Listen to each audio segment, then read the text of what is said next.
আমাৰ সেৱাস্থলীৰ বাপান্ধৱ আই মাতৃ তথা ভাইটি ভণ্টি সমস্ত জনাকে আমাৰ ভক্তি ভৰা সেৱা নিবেদন কৰিছোঁ কৃষ্ণ। মোৰ নিজৰ গাঁও বুলি ক'লেও ভুল নহ'ব, যদিও ঘৰ বান্দেৰী বুলি কৈছে। মই এই চৰণ ধৰাতে থাকি ডাঙৰ দীঘল হোৱা বেমনৈ কলেজলৈ ইয়াতে পঢ়িছোঁ হায়াৰ ছেকেণ্ডাৰীলৈ। তাৰপিছতে আমি ইয়াৰ পৰা গৈছোঁ। ইয়াতে প্ৰায় আমাৰ বেছিখিনি চিনাকি মানুহে আছে, হয়তো দুই এজনহে ইয়াতে অচিনাকি বহি আছে। আৰু লগতে আজিৰ কাৰণে আমাৰ সৌভাগ্য যে যোৱাবাৰো আমি জগত বনীয়া বা পাইছিলে, তেওঁৰ পিছত ভাগৱতৰ আসনত বহিবৰ কাৰণে আমাৰ সৌভাগ্য হৈছিলে। আৰু আজিও আমাৰ পৰম সৌভাগ্য মোৰ উপদেশী গুৰু প্ৰভু ঈশ্বৰ বুলি কওঁ। মই আপোনালোকে সকলোৱে জানেই সেই কথাটো, ইতিমধ্যে অলপ আগত পাঠ কৰি গ'ল। তেওঁ মোক শৰণ ভজন গোটেইখিনি প্ৰদান কৰি তেওঁ মোৰ জীৱনত তেওঁ ধন্য কৰাইছে মোৰ জীৱনটো।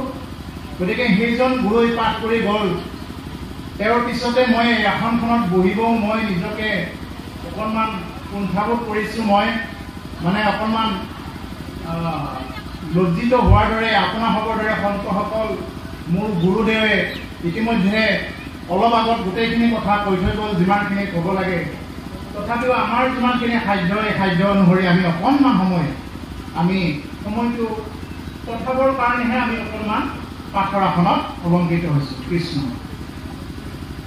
আমাৰ প্ৰথম স্কন্ধৰ ব্যাসৰ অশান্তি আৰু নাৰদৰ আগমনৰ এই অধ্যায়টি এতিয়া আৰম্ভ হ'ব কৃষ্ণ।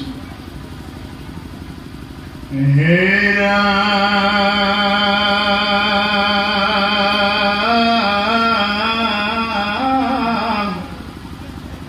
দিনে কপূৰ্বত পৰা হৰহ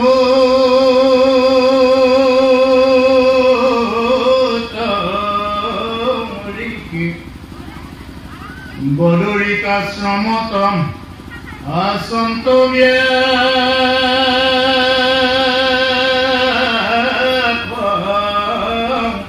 বকি ভূগোলত ভূগোল মন নাহি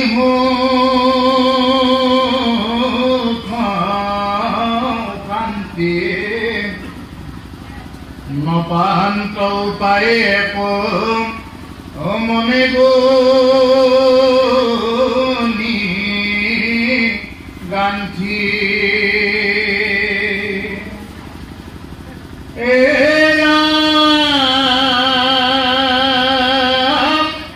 ব্ৰহ্ম জ্ঞান চিন্তান্তম নতনা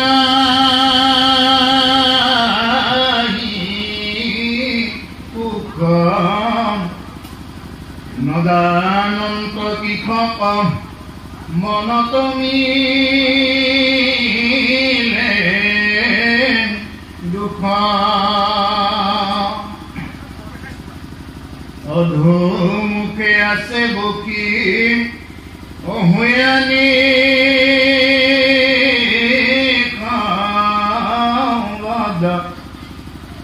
এই বেলা তৈতে আঁকি মিলিলা নাৰদা। হে বাপ বান্ধৱ আই মাতৃ সমস্ত জনা, আপোনালোকে যদিও এই অৰ্থবিলাক ভেদ কৰিব পাৰিছেই, তথাপি মই অকণমান কৈ গৈছোঁ। এদিনাখন বদৰিকা আশ্ৰমত পৰাশৰ সুত ঋষি তেওঁ বহি আছিলে, মহামুনি ব্যাসদেৱ। ব্যাসদেৱে তেওঁ কি কৰিছিলে, বেদক ভাগ ভাগ কৰি দিব পাৰিছিলে। তাৰ কাৰণে তেওঁৰ আন এটা নাম হ'ল বেদব্যাস। আৰু সেইজন 4 বেদ 14 শাস্ত্ৰ 18 পুৰাণৰ নিৰ্মাতা মহাসন্ত মহামনীন্দ্ৰ ব্যাসদেৱ সেইদিনা ইমানখিনি নিৰ্মাণ কৰিও আমন জীৱনকৈ সেইদিনা বদৰিকা আশ্ৰমত বহি আছে। তেওঁ কি হৈছে নিজেও ক'ব নোৱাৰে, কিবা তেওঁৰ মনত কিবা এটা যেন অসন্তোষ এটা আহি আছে। আমাৰ কেতিয়াবা এনেকুৱা হয়, কোনো কাৰণ নাই মনটো কিয় বেয়া লাগি আছে, কোনো কাৰণ নাই, একো কথা বাৰ্তা নাই, এনেই কিবা মনটো কিবা বেয়া লাগি থকাৰ নিচিনা হৈ আছে, এনেকুৱা হয়। তাতে যেতিয়া এজন সৎ মানুহ, আমাৰ প্ৰভু ঈশ্বৰে কোৱাৰ দৰে যেতিয়া এজন আপোনাৰ মোৰ ঘৰত এজন সৎ মানুহ, ভাল মানুহ এজন আহিলে তেওঁ ঘৰখন সৎ কৰি তুলি থৈ যায়, আৰু অসৎ মানুহ আহিলে তেওঁ ঘৰখনতো কি কৰি থৈ যায়, অশান্তি কৰি থৈ যায়। ঠিক তেনেকুৱা সেই উগুল থুগুল মনেৰে তেনেকুৱাকে এদিনাখন মহামুনি ব্যাসদেৱ বহি আছিল। নবান্ত উপায় একো মনে গুণি গান্ধী, তেওঁ একো উপায় চিন্তা কৰি পোৱা নাই, কি কৰিব, মনেৰে গুণা কথা কৰি আছে। ইমানখিনি বেদ শাস্ত্ৰৰ প্ৰণেতা হৈ তেওঁ মানে সেই উপায়টো উলিয়াব পৰা নাই। ব্ৰহ্মজ্ঞান চিন্তন মনত নাহি গ'ল। ব্ৰহ্মজ্ঞান, তেওঁ ব্ৰহ্মক সাক্ষাৎ কৰিব পাৰে, ইমান তেওঁৰ এটা মানে শক্তি আছিল তেওঁৰ। তেওঁ ব্ৰহ্মক সাক্ষাৎ কি কৰিব পাৰে, দৰ্শন কৰিব পাৰে। নজানন্ত কৃষক মনত মিলে দুখ, এই দুখটো ক'ৰ পৰা আহিছে সেইটো মহামুনি ব্যাসদেৱে সেইদিনা একো কোৱা দি কোৱা নাই। অধুমুখে আছে বকি ভূঞা লিখব, তেওঁ তলমূৰ কৰি বহি আছে, চিন্তা কৰি আছে কি হৈ আছে, তেওঁ আকৌ মাতো দিব পৰা নাই, আকৌ কথাও ক'ব ইচ্ছা যোৱা নাই, এনেদৰে তেওঁ বহি থকা বুলি কৈছে। আৰু সেই সময়খিনিত কি কৰিলে, দেৱৰ্ষী নাৰদ সেই সময়খিনিতে আহি উপস্থিত হ'ল। এৰাম হাতে দিব বিনা যন্ত্ৰ অমুকে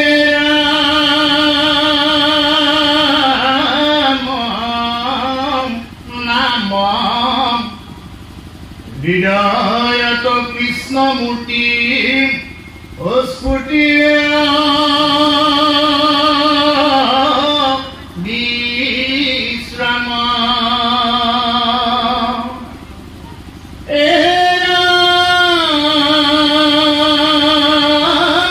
প্ৰেমে প্ৰৱেশিত্ৰ আতি ৰোমাঞ্চ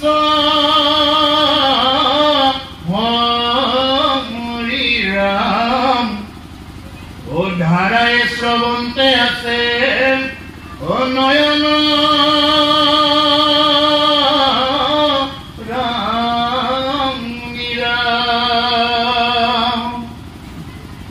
আৰু দেৱকী নাৰদ কেনেদৰে অহা বুলি কৈছে, হাতে দিব্য বিনা যন্ত্ৰ মুখে ৰাম নাম, তেওঁ হৃদয়ত কি কৰি আছে, ৰাম নাম ধাৰণ কৰি আহিছে।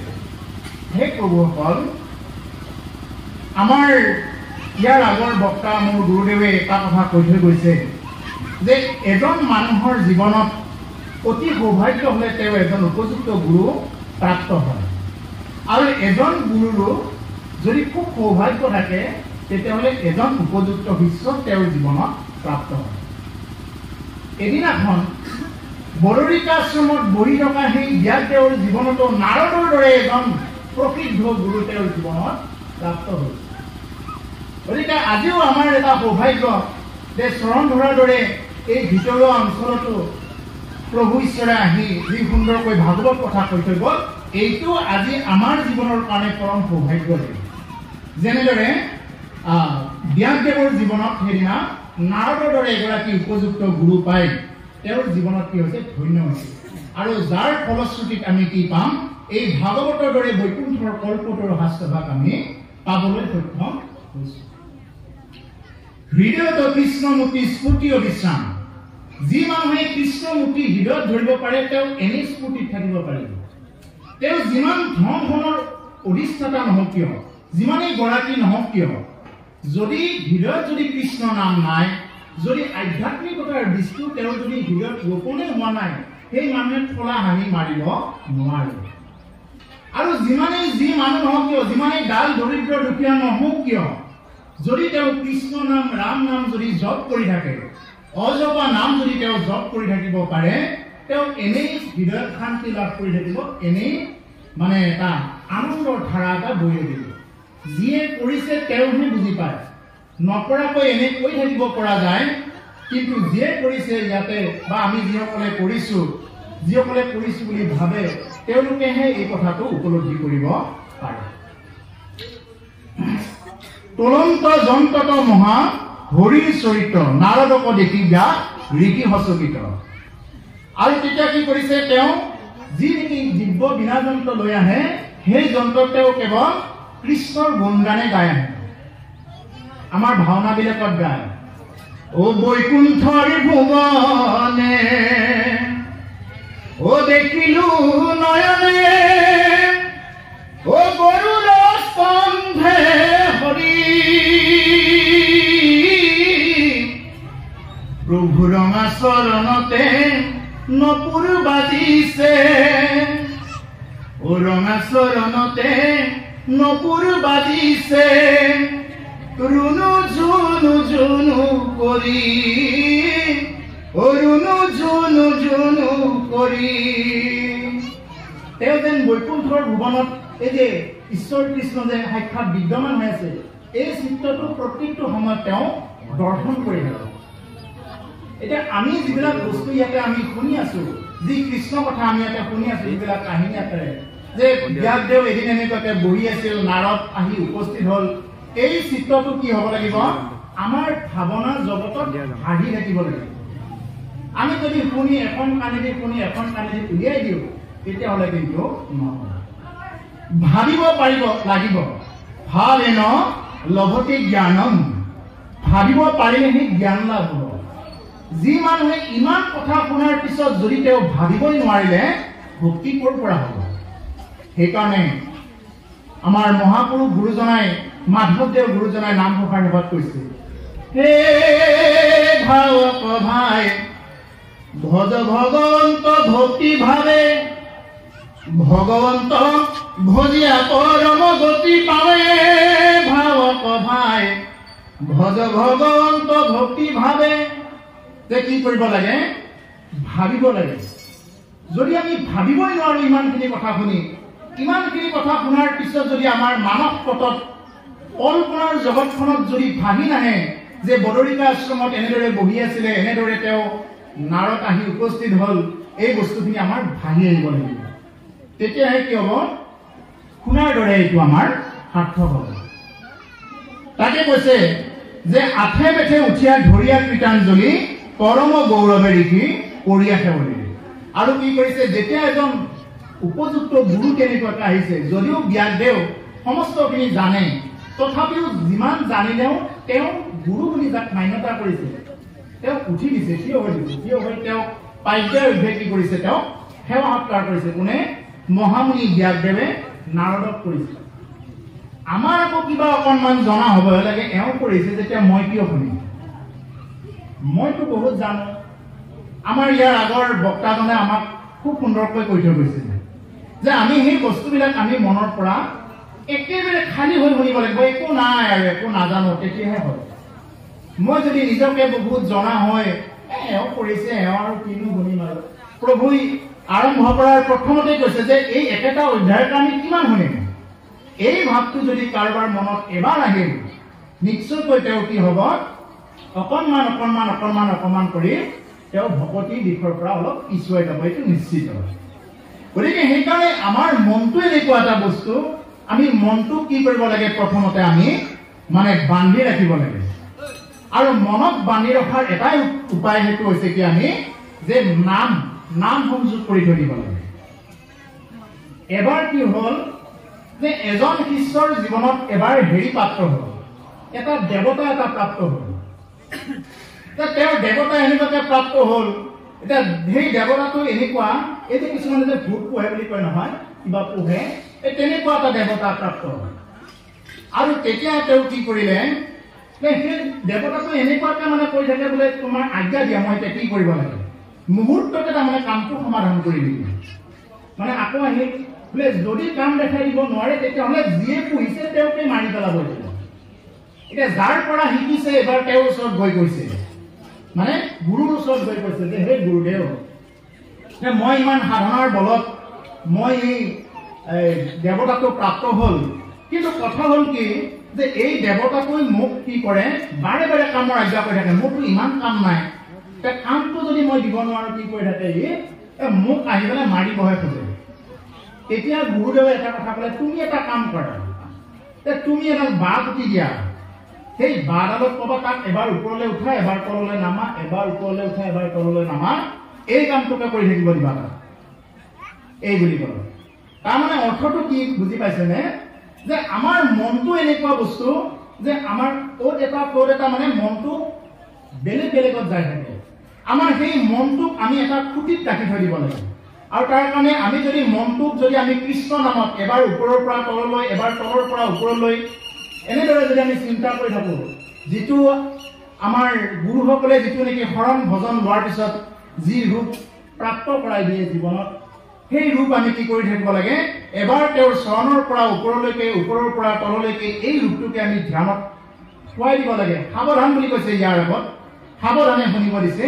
গতিকে এই সাৱধানখিনি হ'বৰ কাৰণত আমি কি কৰিব লাগে? এই মনটোক আমি সেই নামত বান্ধি থৈ দিব লাগে। বোলে তই যাব নোৱাৰিবি আজি, এবাৰ তলৰ পৰা ওপৰলৈ চিন্তা কৰ, এবাৰ ওপৰৰ পৰা তললৈ চিন্তা কৰিবি। তেতিয়াহ'লে কিন্তু মনটো আমাৰ কি হৈ থাকিব? নম হ'ব। মন আখৰ দুটা কৰিলে কি হৈ যায়? নম হৈ যায়। নম হ'ব লাগিব। গতিকে তেনেকুৱাকে থাকিলেহে আমাৰ কি হ'ব? এই ভাগৱত কথা শুনাৰ মানে সাৰ্থকতাটো আহিব। এইবাৰ আহিলে নাৰদ ব্যাস সম্বাদ। এৰম দিলন্তয়া খনয়ানি অংগ কিবা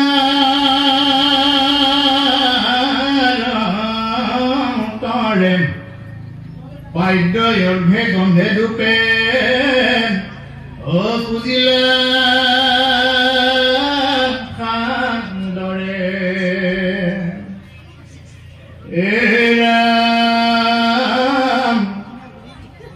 প্ৰণিপাতে পুচিলাকো হলয়া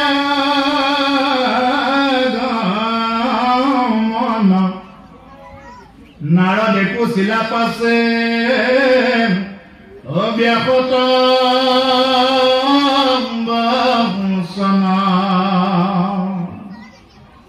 দিলন্ত আসন আনি বকিবাৰ কৰে। কি কৰিছে? মহামুনি ব্যাসদেৱে যদিও তেওঁ ইমানখিনি জ্ঞাতা, বেদ শাস্ত্ৰৰ জ্ঞাতা, ব্ৰহ্মক যদিও তেওঁ সাক্ষাৎ কৰিব পাৰে, তথাপিও তেওঁ একো নাজানো বুলি ধৰি ৰাখে। জনা ব্যক্তিসকলে একো নাজানো বুলিয়ে ধৰি ৰাখে। আমি একো নেকি নাই বুলি ধৰি ৰাখে। আৰু অজ্ঞানীবোৰে কি কৰি থাকে? মই বহুত জানো বুলি ভাবি থাকে।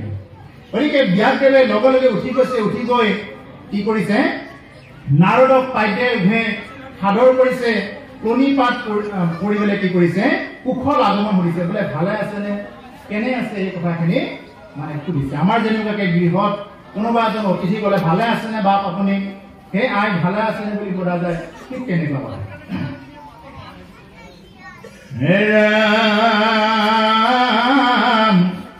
হাকিয়া বলন্ত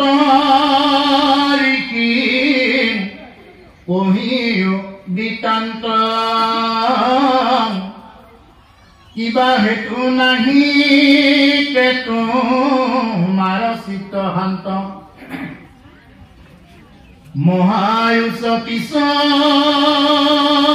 কেন থিৰ নুহি চিপ্ৰ মহন্তৰ মোহাইতো কিনো বিপৰীত। হে ব্যাস, যে তোমাৰ মনটো কিয় ইমান উৎপিজ হৈ আছে? যে তোমাৰ দৰে এজন মহন্তৰ মোহইটো কিনো বিপৰীত? যে তোমাৰ দৰে এগৰাকী মহন্তৰ যদি এনেকুৱা হ'ব লগা হয়, উৎপিজ হ'ব লগা হয় মনটো, তেতিয়াহ'লে সাধাৰণ বিলাকে কি ভাবিব? এই বুলি মানে কি কৰিছে?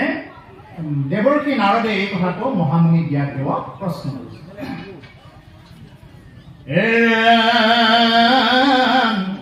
চাৰিও বেদৰ কৰি লাহা শাখা ভেদ যাৰ যেন জাতি ধৰ্ম দিলা পৰিচ্ছেদ কৰিলা ভাৰতকো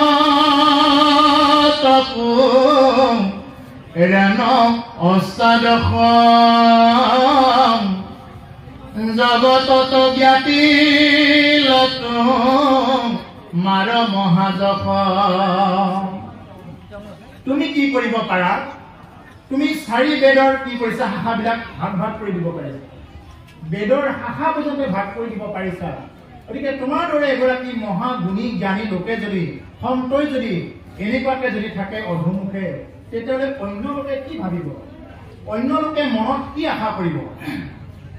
গতিকে সেইকাৰণে কৈছে যে যাৰ যেন জাতি ধৰ্ম লীলা কৰিছে, তুমিতো আৰু জাতি ধৰ্মবিলাকো মানে ভাগ ভাগ কৰি দিলা, কাৰ কি জাতি কাৰ কি ধৰ্ম এইবিলাক কি কৰিলা, ভাগ ভাগ কৰি দিলা। মানে মানুহবিলাকে এতিয়া বিহা নোপোৱা হৈ গ'ল, এতিয়া কাক পুজিব, কাক পুজিলে শুদ্ধ হ'ব, কোন দেৱতাক অৰ্চনা কৰিলে শুদ্ধি হয়, এই বস্তুটোকে তুমি কি কৰি দিলা, নজনা কৰি দিলা। এই কথাখিনি এতিয়া আহিব।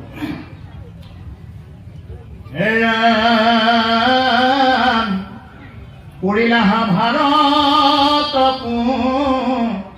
ৰাণস্তাদশ জগতত ব্যাপিল তোমাৰ মহাযশ এৰম ব্ৰহ্ম সাক্ষাৎ কৰি কৰা সমাধিত তথাপি তোমাৰ কেনে অসন্তুষ্ট চিত্ত।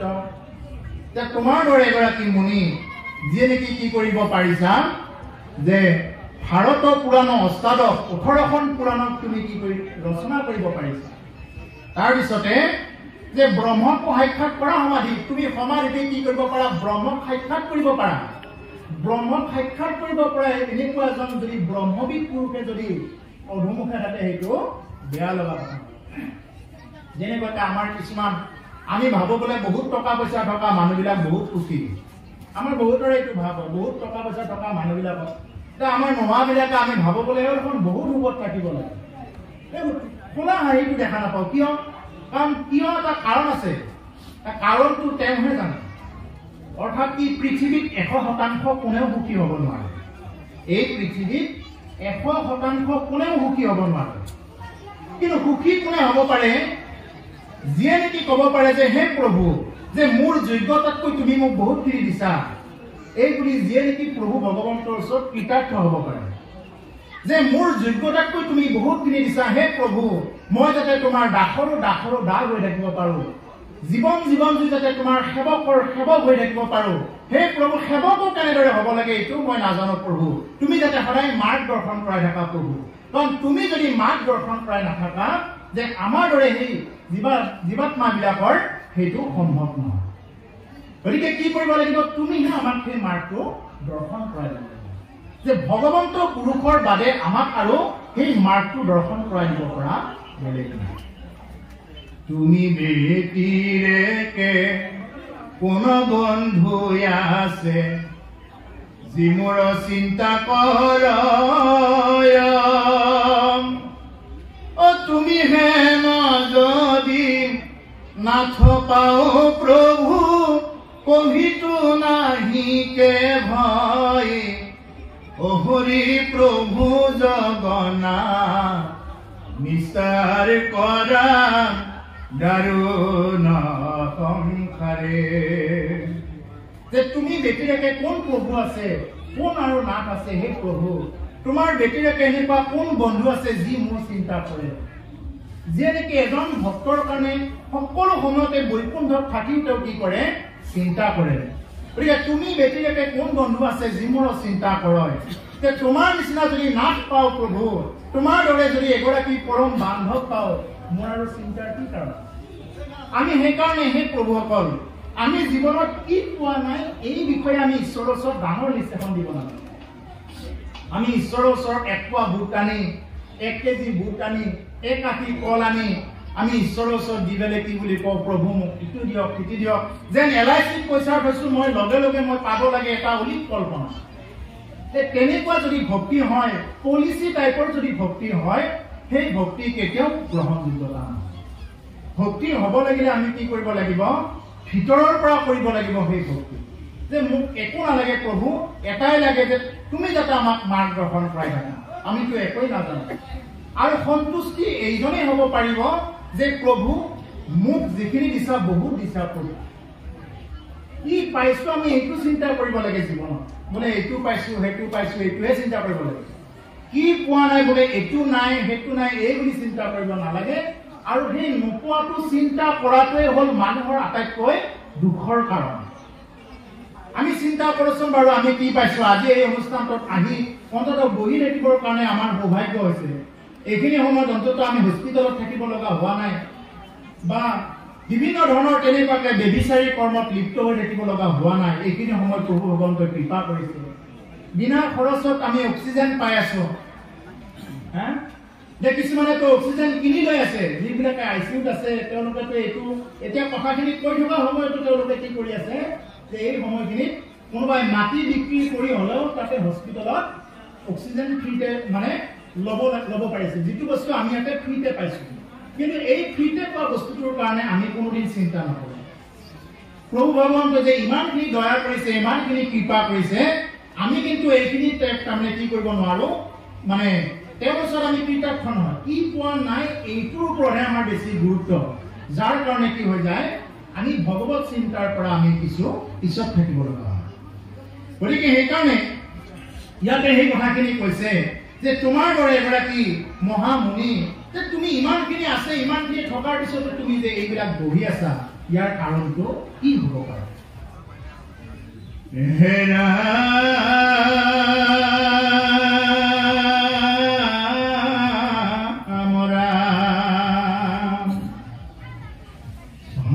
যদি আমি বেদ শাস্ত্ৰত পাৰ্গত কৰুণীতে ঈশ্বৰৰ পনা কৰ্মযত মহাজ্ঞান পূৰ্ণই আমি জগত প্ৰখ্যাত ভূন্ত সমাধিতে ব্ৰহ্ম আপুনি সাক্ষাৎ তথাপি নুগুছে মোৰ মনে অসন্তোষ অনপাবি মৰি কিবা কৰি আছো দুখ আপুনি অগাধ বুদ্ধি অংশয় অৱতাৰ কুচুহু তোমাত কৈও অকাৰণ ইহাৰ গতিকে হে দেৱৰ্ষী নাৰদ হে গুৰুদেৱ আপুনি যিটো কথা কৈছে সঁচা মই ব্ৰহ্মক সাক্ষাৎ কৰিব পাৰো এইটো মই অস্বীকাৰ নকৰো সঁচা কিন্তু এতিয়া কথা হ'ল কি যে হও যদি আমি বেদ শাস্ত্ৰত পাৰ্গত কৰুণীতে ঈশ্বৰ অৰ্পণা কৰ্মযত যে তুমি যদিও কৈছা মই বেদ শাস্ত্ৰত পাৰ্গত যদিও মই ঈশ্বৰক অৰ্পণা কৰো মহাজ্ঞানপূৰ্ণ আমি জগত প্ৰখ্যাত জগতৰ মানুহে জানে যে মহামুনি ব্যাসদেৱ জ্ঞানত পাৰ্গত জ্ঞানত চতুৰ এই বুলি জগতৰ মানুহে জানে জগতৰ মানুহে আজিও স্বীকাৰ কৰে যে মহামুনি ব্যাসদেৱ কোন হয় এইটো প্ৰায় বেছি শতাংশ মানুহে জানে যে মহামুনি ব্যাসদেৱ কোন হয় গতিকে সেইকাৰণে যে কৰো নিতে ঈশ্বৰ অৰ্পণা কৰ্মযত মই নিতে কি কৰো সদায় ঈশ্বৰক অৰ্পণ কৰি কৰ্মবিলাক কৰো মহাজ্ঞানপূৰ্ণ আমি জগত প্ৰখ্যাত গোটেই জগততে মোৰ সুখ্যাতি আছে খ্যাতি আছে ভূন্ত সমাধিত ব্ৰহ্ম আপুনি সাক্ষাৎ মই কি কৰিব পাৰো ব্ৰহ্মক সাক্ষাৎ কৰিব পাৰো তথাপি নুগুছে মোৰ মনে অসন্তোষ তথাপিও দেখোন মোৰ মনটোৰ পৰা অসন্তোষ গুচা নাই তথাপি বিমৰিতি কিবা কৰি আছো লোক আপুনি অগাধ বুদ্ধি অংশৱতাৰ গতিকে হে দেৱৰ্ষী নাৰদ হে গুৰু আপুনিওতো ঈশ্বৰৰে অংশ মহামুনি ব্যাসদেৱ কিন্তু ঈশ্বৰৰে এগৰাকী কলা অংশ কিন্তু তথাপিও কি কৰিছে সেই ঈশ্বৰ অংশই আকৌ মানে কৈছে যে হে দেৱৰ্ষী নাৰদ হে গুৰুদেৱ আপুনিওতো ঈশ্বৰৰ অংশ আপুনি মোক এই মাৰ্গটো দৰ্শন কৰাই দিয়ক যে মোৰ ভুলটো ক'ত হৈ আছে এই বুলি কোনে প্ৰশ্ন কৰিছে মহামুনি ব্যাসদেৱে দেৱৰ্ষী নাৰদক প্ৰশ্ন কৰিছে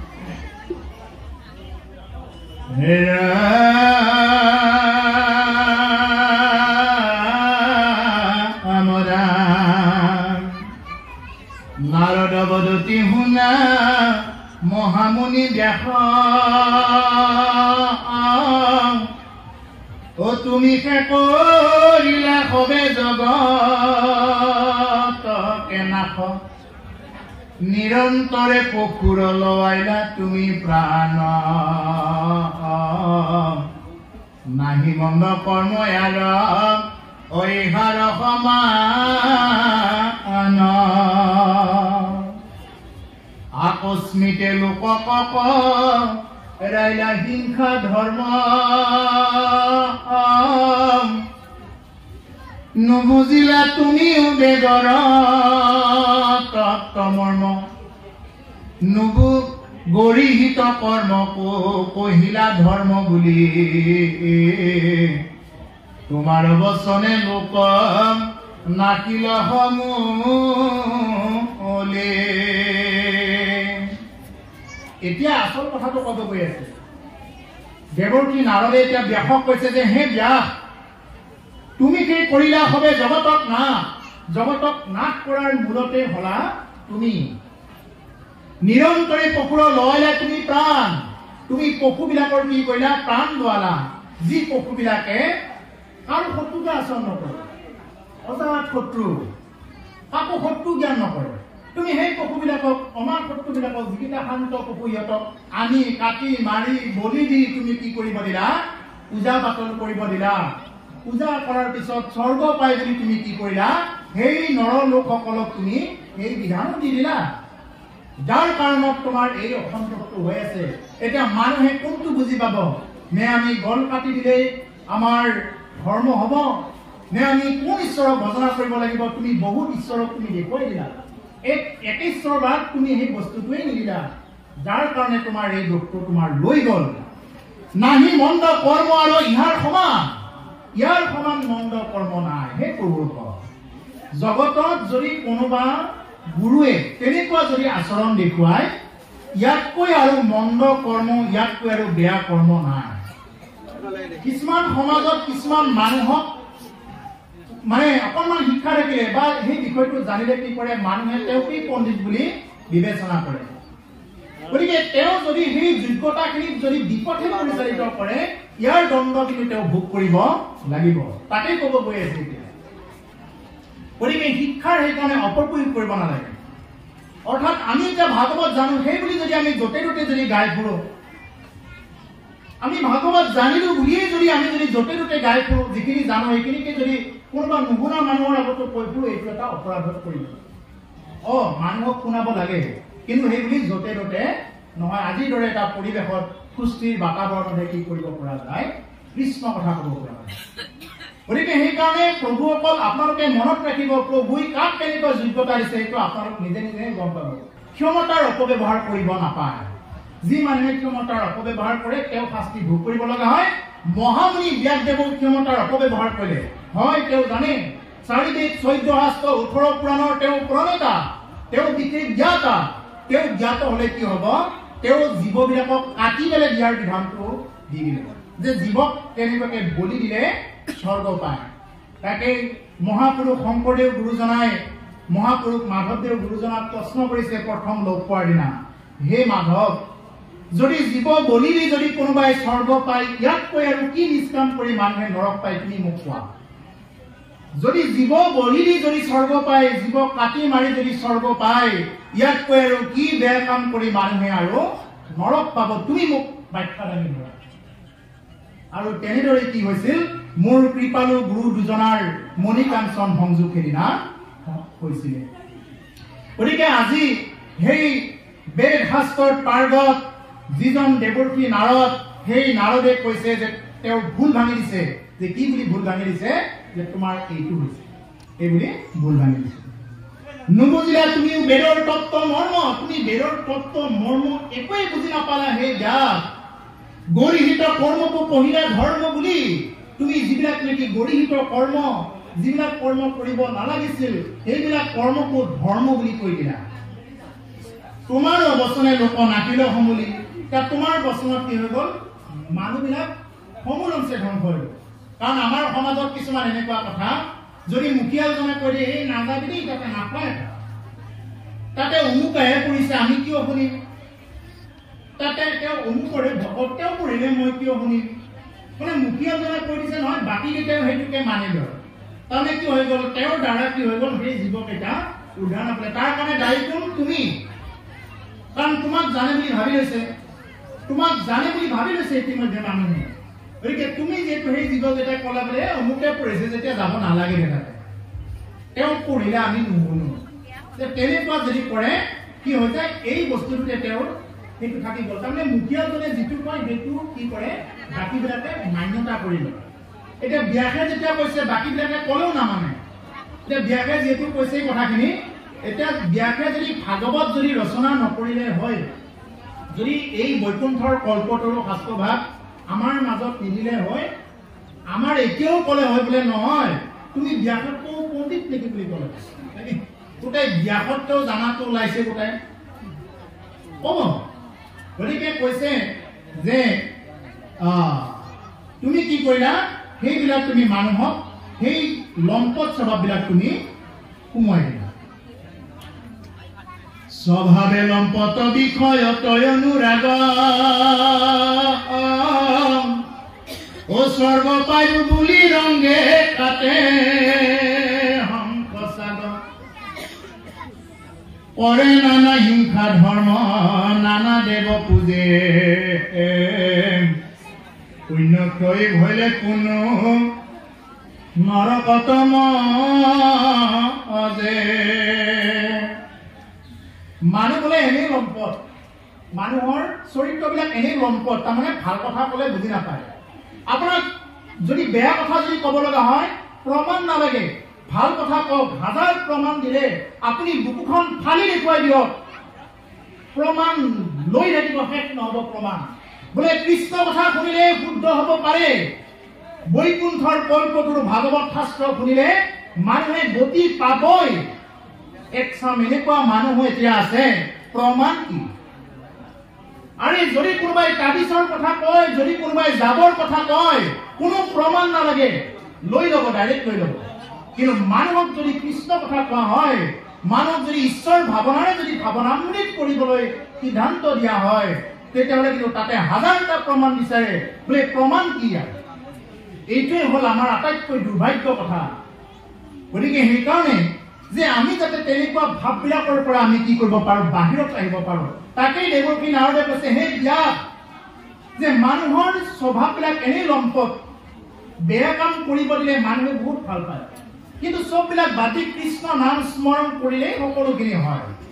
এইটো কৰিবৰ কাৰণে কি নকৰে, মানুহে নিবিচাৰে। তাৰ কাৰণে দায়ী কোন? তুমি দায়ী। তাৰ কাৰণে তুমি যে সেই মানুহবিলাকক যে অধোপতন কৰিলা, অধোগতিলে নিলা, তাৰ কাৰণে দায়ী হলা প্ৰধানত তুমি। এইবুলি স্বৰ্গ পাইব বুলি ৰংগে কাটে সংসা, মানুহে স্বৰ্গ পাম বুলি পেলাই হাঁহ ছাগলী কাটি দিছে। যদি এটা 400 টকা দামৰ হাঁহ এটা কাটি দিলে যদি স্বৰ্গ পায়, যদি 5000 3000 টকীয়া ছাগলী এটা কাটি দিলে যদি মানুহে স্বৰ্গ পায়, তেতিয়াহ'লে দেখোন ধৰ্মই কৰিব নালাগে। তেতিয়াহ'লে দেখোন আৰু বাকী কি কৰিব লাগে? তাতে এদিন বছৰৰ মূৰত এদিন গলো, বা জীৱনটোত এদিন বা দুদিন গলো, গৈ কাটি দিলো হ'ল আৰু। তেনেকুৱা নহয়, তেনেকুৱা বলি নহয়। বলি শব্দৰ অৰ্থ হ'ল ত্যাগ। এটা পঠা ছাগলীৰ যিটো আকুৰিক স্বভাৱ, সেইটো মানুহৰ তাতো আছে, আৰু মানুহে সেইটো ত্যাগ কৰিব লাগে। এটা হাঁহৰ এটা আকুৰিক স্বভাৱ আছে, য'তে ত'তে পায়খানা কৰি থাকে।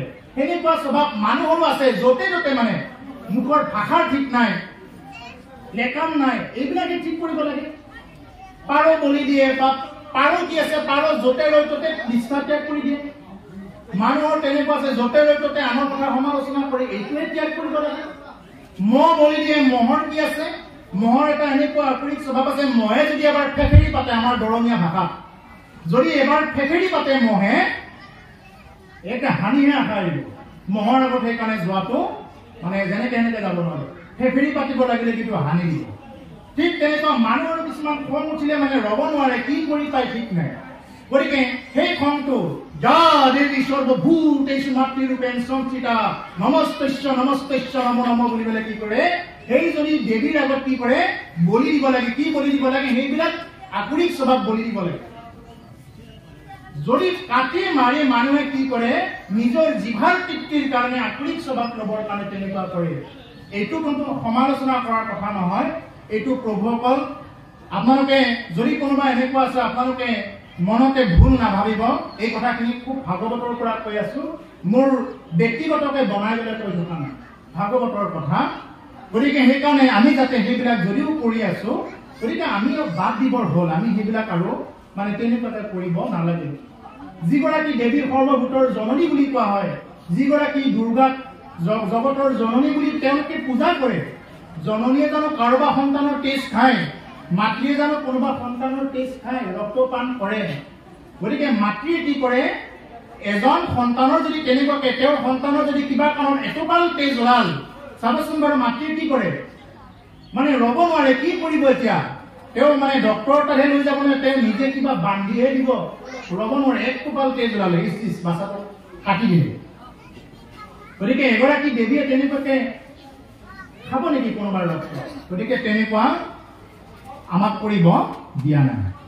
গতিকে সেইকাৰণে কৈছে যে স্বৰ্গ পায়ু বুলি ৰঙে কাটে শংখ, চা কৰে নানা হিংসা ধৰ্ম, নানা দেৱ পূজে, পুণ্যক্ষয় হইলে কোনো নৰকত মজে।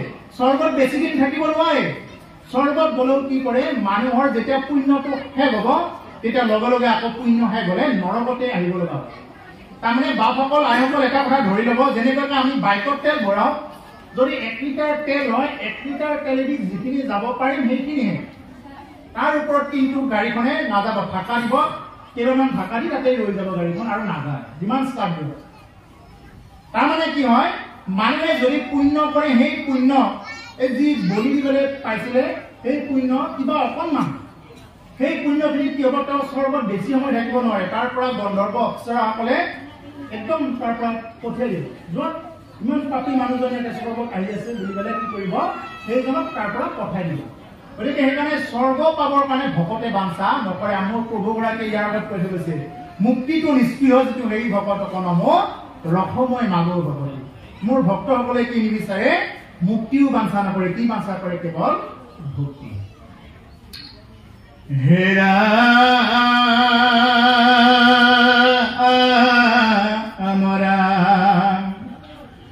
যদি জ্ঞানী গণে তাক কৰে নিবাৰণম, আউৰতাৰ বাক্য নমানয় একোজনম। হেৰা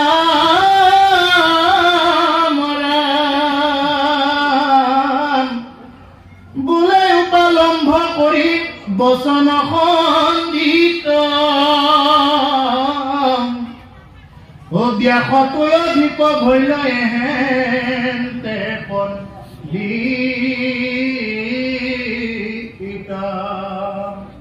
যদিও কোনোবাই জ্ঞানীজনে কয়, হে বাপা সেইবিলাক কৰিব নালাগে, যি কৰিলি কৰিলি, বলিবিলাক আৰু নিদিবিচোন বাৰু, ভক্তি কৰি আছে কৰোঁতে সেইবিলাক অমাত জীৱবিলাকক নামাৰিবি। তেতিয়া আকৌ কি বুলি কয়, বোলে উপালম্ভ কৰি বচন খণ্ডিত, ব্যাসতো অধিক ভৈল এহেন্তে পণ্ডিত। বোলে ব্যাসতকৈ অধিক পণ্ডিত ওলাল। ব্যাসে লিখি থৈ দিছে শাস্ত্ৰত আৰু ব্যাসতকৈ তাই পণ্ডিতটো ওলাইছে। এতিয়া পাঠকৰ আগত ডাইৰেক্ট ক'ব নোৱাৰিলো, পিছফালেদি গৈ হ'লেও কথাটো ক'ব বোলে হেৰি গোটাই পণ্ডিতটো ওলাইছে। কেইদিনত নচলি এইবিলাক, এইবিলাক কেইদিনত চলি এইবিলাক? আমাকো শিকাব আহিছে গোটাই। আমি আগতে হিংসা কৰি আমাৰ আটা পিতা 14 পিতা এনেকে গুচি গ'ল। এইবিলাক চলি আহি গ'লে এইবিলাক কথা আমাক জ্ঞান দিব আহে, এই বুলি পেলাই যাতে আমাৰ ধাৰণাটো তাকে কৈছে যে ব্যাসতো অধিক হ'ব ন এহেন্তে পণ্ডিত। কোনোবাই ক'ব গ'লেও এইটো কথাই কি ক'ব, মানুহে কৰিব বিচাৰে। ও প্ৰপতি কহিলা তুমি আনসে ধৰ্ম নকয়া প্ৰখ্যাত কৰি কৃষ্ণ কীৰ্তন কম। সিজিল তোমাৰ ঋষি পৰময় নাই, নাহি হুষ্ট চিত্ত তব সেই অভিপ্ৰায়। মোৰ উপদেশে কৰা ভাগৱত শাস্ত্ৰ, ও প্ৰচাৰূপ গোবিন্দৰ গুণ নাম মাত্ৰ। শ্ৰৱণ কীৰ্তনে তেৱে তৰুকণি শেষ, দূৰ হোক তোমাৰ মনৰ মহাক্লেশ। হে বাপান পাইমাতৃ হব। এতিয়া এই যে ভাগৱতৰ যে উৎপত্তি হ'ল, এই কথাখিনি এতিয়া আমাক ক'লে। যে মোৰ উপদেশে কৰা ভাগৱত শাস্ত্ৰ নকলীয়া প্ৰখ্যাত কৰি কৃষ্ণ কীৰ্তনক তুমি আন ধৰ্মবিলাক প্ৰকট কৰিলা, প্ৰকটি কৰিলা তুমি আনকে ধৰ্ম, তুমি আন ধৰ্মবিলাক প্ৰকট কৰি দিলা, তুমি কি নকৰিলা? কৃষ্ণ চৰিত্ৰ তুমি প্ৰকট নকৰিলা। গতিকে সেইকাৰণে যে সিজুলত তোমাৰ ৰীতি পৰম অন্যায়, আৰু এইটোৰ কাৰণতে সেই ৰীতি দিয়া তোমাৰ এইটো অন্যায় হৈছে। তুমি নৰ সমস্তক তুমি কি কৰিছা? ভুল অন্যায় কৰিছা। নাই সুস্থ চিত্ত তব সেই অভিপ্ৰায়। গতিকে সেইকাৰণে তোমাৰ কি হোৱা নাই? চিত্তটো সুস্থিৰ হোৱা নাই, চিত্তটো কি হোৱা নাই? নিৰ্মল হোৱা। এই তুমি যে কৃষ্ণ চৰিত্ৰ প্ৰকট নকৰিলা। গতিকে আমাৰ এটা কথা বুজিব ল'ব লাগে বাপ বান্ধৱ আই মাতৃ হ'ব, যি মানুহে কৃষ্ণ চৰিত্ৰ হৃদয়ত প্ৰকট কৰিব নোৱাৰে, যেতিয়ালৈকে কৃষ্ণ কথা হৃদয়ত প্ৰকট কৰিব নোৱাৰে তেতিয়ালৈকে ভক্তি হোৱা নাই। এইটো নিশ্চিত বুলি ভাবি লওক। যেতিয়ালৈকে কৃষ্ণ চৰিত্ৰ প্ৰকট হোৱা নাই, যেতিয়ালৈকে সাধু সন্তৰ সংগত আহিম বুলি ক'লে মনে হোৱা নাই, তেতিয়ালৈকে হোৱাই নাই। আৰু এটা কথা মনত ৰাখিব, যেতিয়ালৈকে এজন মানুহৰ যেতিয়া এই ভাৱটো আহিল বোলে মই আজি সাধু সংগত যাম, কৃষ্ণ কথা শুনিম, তেওঁ বুজিব এইটোৱেই তেওঁৰ শেষ জন্ম, আৰু এই জন্মত কি কৰিছে? ঈশ্বৰে তেওঁক অধিক কৃপা কৰিছে। কাৰণ কি মানুহে তিনিবাৰেই জন্ম পায়, যেনেকৈ জয় বিজয় আহি তিনিবাৰেই জন্ম পাইছে ইয়াতে ধৰাধামত। নৰ সমস্তই আমি প্ৰত্যেকে আহি তিনিবাৰ সুবিধা পাওঁ। 84 লাখ জুনিৰ পৰা মাত্ৰ তিনিবাৰ মানুহ হ'বৰ কাৰণে সুবিধা পাওঁ। আৰু এই তিনিবাৰত যদি ভুল কৰি পালো, এই তিনিবাৰত যদি আমি নিজৰ যদি কামনা বাসনাত ব্যস্ত থাকিলো, ইয়াতকৈ আৰু বেলেগ শত্ৰু হ'ব নালাগে। তাকে নাম ভবাত কৈছে, হে আপুনি আপোনাৰ বন্ধু, আপুনি আপোনাৰ শত্ৰু, ঐ আপুনি আপোনাৰ মাৰে হৰিকণ ভজিনৰে আপুনি হোৱায় নষ্ট, হৰি ভজি আপোনাৰ তাৰে বেলেগ বন্ধু নাই, বেলেগ শত্ৰু নাই। আপুনি নিজেই নিজৰ বন্ধু, নিজেই নিজৰ শত্ৰু, নিজে নিজক আমি ৰাখিবও পাৰো, মাৰিবও পাৰো। হৰিক নভজি নৰে আপুনি হৈ নষ্ট, হৰি ভজি আপোনাৰ কথাৰে। যি মানুহে হৰিক ভজনা নকৰে, ইয়াতকৈ আৰু দুৰ্ভাগ্য নাই। হৰিক ভজনা কৰিলে কি কৰিব পাৰে? মনুষ্য জন্ম সাৰ্থক হয়। মনুষ্য জন্মৰ ধৰাৰ সাৰ্থকতাটো তেতিয়াহে হ'ব। কাৰণ আকৌ নাম ভবাত কৈছে, এই বিষয় সম্বন্ধ সুখ সমস্ত জনিতে পাই, ও হৰি সেৱা একোথা নাই, ও হৰিৰ সেৱাৰ যোগ্য কেৱলে মনুষ্য তনু, ঐ জানি ফুৰা হৰি গাই। বিষয় সম্বন্ধীয় সুখবিলাক সমস্ত জনিতেই পায়। গাহৰিটোৱে গাহৰিজনীৰ লগতো সুখ কৰি আছে, আমি যি মানুহে সুখ বুলি ভাবো। চৰাইটোৱেও তেনেকুৱাকে সুখ কৰি আছে, চৰাইটোৱেও পোৱালি জন্মাই আছে, চৰাইও বাঁহ বনাই তেনেকুৱাকে আছে। কিন্তু মানুহ আৰু পশুৰ ভিতৰত এটাই পাৰ্থক্য কি, যে মানুহে এনেদৰে আমি আজি ভাগৱত কথা কৃষ্ণ কথা শুনিব পাৰিছো, কিন্তু এনেদৰে এটা সুবিধা হোৱাৰ পিছত আমি যদি ঈশ্বৰ সেৱা নকৰো, আমি যদি কৃষ্ণ ভক্তি নকৰো, ইয়াতকৈ আৰু দুৰ্ভাগ্য কথা নাই।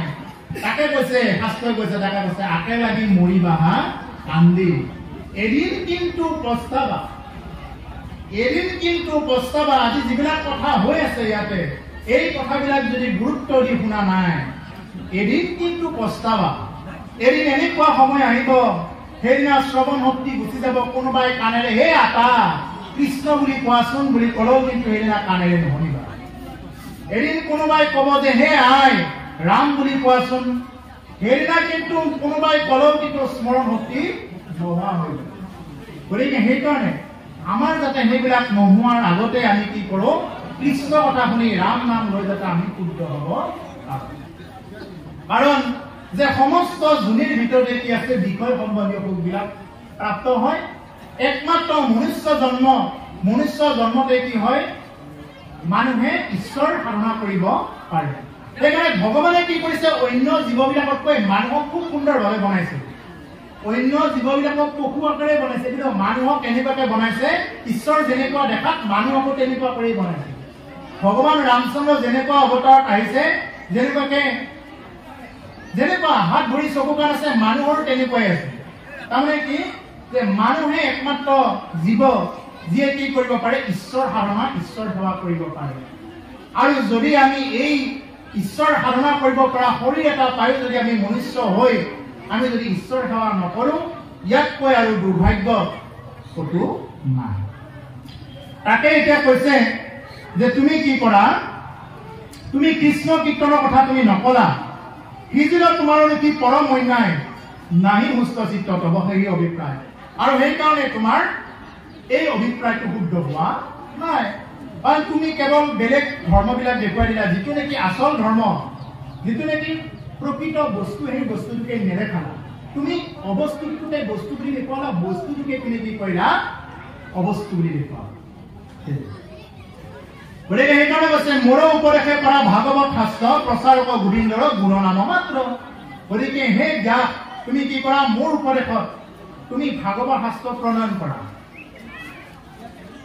প্ৰচাৰক গোবিন্দৰ গুণনাম মাত্ৰ তুমি কেৱল গোবিন্দৰ নামহে তাতে কি কৰিবা প্ৰকট কৰিবা বেলেগ আৰু প্ৰকট কৰিব দৰকাৰ নাই মোৰ উপদেশত কৰিবা তাৰমানে কি আমাৰ ভাগৱত শাস্ত্ৰ ব্যাসদেৱে যে ৰচনা কৰা বুলি কওঁ এইটো ক'লেও কিন্তু ভুল হ'ব এই যে ভাগৱত শাস্ত্ৰ অকল ব্যাসদেৱে যে ৰচনা কৰা বুলি কওঁ এইটো কিন্তু ভুল হ'ব ভাগৱত শাস্ত্ৰ স্বয়ং ভগৱানে এদিন ব্ৰহ্মাক কৈছিল নিজে 4টা শ্লোকত জ্ঞান বিজ্ঞান তদং ৰহস্য 4টা শ্লোকত কি কৰিছিল ভগৱন্ত পুৰুষে এদিন এই ব্ৰহ্মাদেৱক ভাগৱত কথা কৈছিল আকৌ ব্ৰহ্মাই এদিন এই কথাখিনি কাক ক'লে এই ভাগৱত কথা ব্ৰহ্মাই ক'লে দেৱকী নাৰদক এই নাৰদে এতিয়া তাকে কৈ আছে এতিয়া ব্যাসক নাৰদে এতিয়া উপদেশ দি আছে যে ব্যাস তোমাৰ এইখিনি ভুল হৈছে তুমি কি কৰা এইটো কৰিলে তোমাৰ কি হ'ব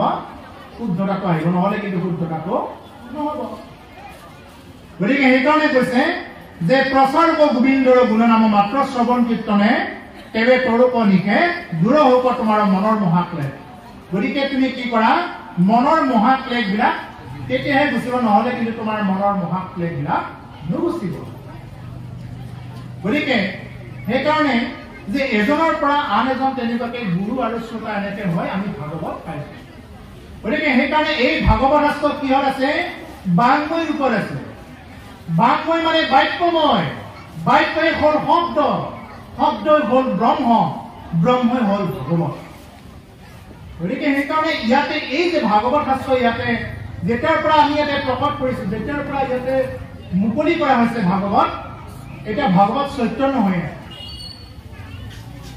এতিয়া আমি ভাগৱতক কিতাপ আকাৰে যদি কোনোবাই চাই থাকে তেতিয়াহ'লে নহয় এই ভাগৱত শাস্ত্ৰ কি হৈছে ইয়াতে স্বয়ং বিদ্যমান হৈছে সাক্ষাৎ বিদ্যমান হৈ আছে বাংময় ৰূপত মানে বাক্যময় ৰূপত বাক্যই হ'ল শব্দ শব্দই ব্ৰহ্ম ব্ৰহ্মই ভাগৱত গতিকে সেইকাৰণে এই ব্ৰহ্মৰূপী ভাগৱত শুনোতে আমি কি কৰিব লাগে ইয়াৰ আগত এটা কথা কৈ গৈছে যে সাৱধানে শুনিব লাগে সাৱধান বুলি ক'ত লিখা থাকে এই যে ট্ৰেন্সমিটাৰবিলাকত কাৰেণ্টৰ যিবিলাক ট্ৰেন্সমিটাৰ আছে তাতে সাৱধান বুলি লিখা থাকে ইংৰাজীত ডেঞ্জাৰ বুলি লিখা থাকে তাৰমানে কি তাতে যদি কোনোবাই চুই দিয়ে কিবা কাৰণত তাক আৰু তেওঁ বাচিবনে নাই এইটো কিন্তু কোনেও ক'ব নোৱাৰে যদি ট্ৰেন্সমিটাৰ কাৰেণ্ট আহি থকা সময়ত যদি কোনোবাই চুই দিয়ে গতিকে এই ভাগৱত শাস্ত্ৰ কোনোবাই যদি অসাৱধানতাৰে যদি কোনোবাই অৱলম্বন কৰে তেতিয়াহ'লে কিন্তু কোনোবাই জানেই হওক নাজানেই হওক যদি কোনোবাই অসাৱধানতাৰে যদি এইবিলাক কথা লয়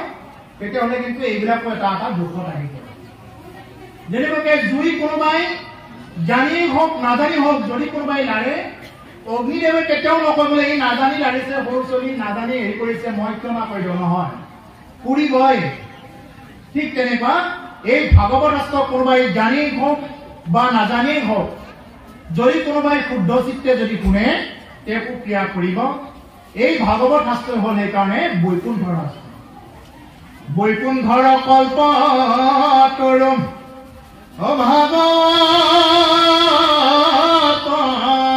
আশ্ৰম ইয়াৰ তম ফল হৰিনাম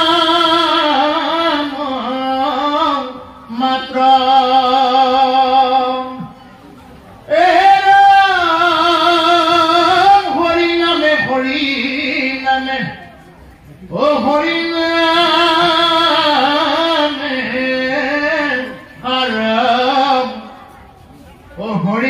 কৰি আছে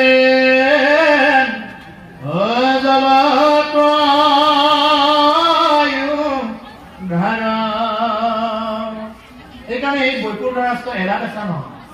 এই বৈকুণ্ঠৰ ৰাষ্ট্ৰ স্বয়ং ভাগৱত, এই ভাগৱত বৈকুণ্ঠ ৰাষ্ট্ৰ।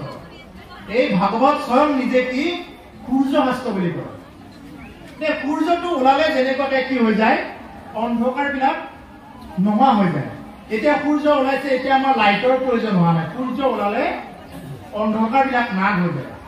ঠিক তেনেকুৱাকে কি হয়, ভাগৱত শাস্ত্ৰ যেতিয়া কোনোবাই দৰ্শন কৰে, শ্ৰৱণ কৰে, বা ভাগৱত শাস্ত্ৰ যদি কোনোবাই অধ্যয়ন কৰে, তেতিয়াহ'লে কি হ'ব যে তেওঁৰ মনৰ ভিতৰত থকা সেই অন্ধকাৰ বিলাক কি হ'ব, নাশ হৈ যাব। অন্ধকাৰ বিলাক কেনেকে নাশ হ'ব, তেওঁ যদি কৃষ্ণ কথা একান্ত মনে শুনে। যদি একান্ত মনে নুশুনি দুই কান্ত তিনি কান্ত মনে শুনে, তেওঁ কিন্তু এইবিলাক প্ৰাপ্ত নহ'ব। দুই কান্ত মানে, কান্ত শব্দৰ অৰ্থ হ'ল স্বামী। যিয়ে নেকি স্বামী ভজনা কৰে, এক স্বামী, এক হৈ শুনিব লাগিব। মনটো যদি বহুতত হৈ যদি তেনেকুৱাকে ভাগৱত কথা কৃষ্ণ কথা শুনে নহয়। এই ভাগৱত শাস্ত্ৰই যিটো সিদ্ধান্ত দিছে সেই সঁচা, ইয়াৰ বাহিৰে আৰু বেলেগ সঁচা নাই। কিন্তু কিছুমান এনেকুৱা মানুহ আছে, এই ভাগৱত শাস্ত্ৰৰ ওপৰতো মানে কিছুমানে ক'ব যে আপুনি যিমানেই যুক্তি নেদেখুৱাওক, আপুনি হাজাৰটা লাখ লাখ যুক্তি তেনেকুৱাকে নানক কিয়, ভাগৱত স্বয়ং প্ৰকাশমান। যেনেকুৱাকে ভাগৱত এখন দাপোন, যেনেকুৱাকে দাপোনৰ আগত গ'লে কি হৈ যায়, আমাৰ কিবা লাগি আছে নেকি, মুখত কিবা লাগি আছে নেকি, চুলি কেইডাল কি হৈছে, গোটেইখিনি দেখা পায়। আইনাখনে আমাক কেতিয়াও ফাঁকি নিদিয়ে। ঠিক তেনেকুৱা ভাগৱতে কেতিয়াও আমাক অবাতে যাব নিদিয়ে। ভাগৱতে আমাৰ যদি কৰাত কিবা ভুল হৈছে, আমি যদি ধৰ্ম ব্যৱস্থা কৰাত কৰবাত যদি ত্ৰুটি বিচ্যুতি হৈ আছে, আমাক ভাগৱতে সেইটো মাৰ্গদৰ্শন কৰাই দিয়ে। এইকাৰণেই হ'ল ভাগৱত সূৰ্য শাস্ত্ৰ। এই সূৰ্য শাস্ত্ৰৰ ওপৰত প্ৰশ্ন আৰু কোনো ধৰণৰ থাকিবই নোৱাৰে। আৰু ইয়াৰ ওপৰতো যদি কাৰোবাৰ প্ৰশ্ন আছে, তেতিয়াহ'লে এইটো তেওঁৰ এটা ভ্ৰান্ততা তেওঁৰ ৰৈ গৈছে। গতিকে সেইকাৰণে এই ভাগৱতে যি সিদ্ধান্ত দিছে, সেই সিদ্ধান্তত যাতে আমি ৰ'ব পাৰোঁ।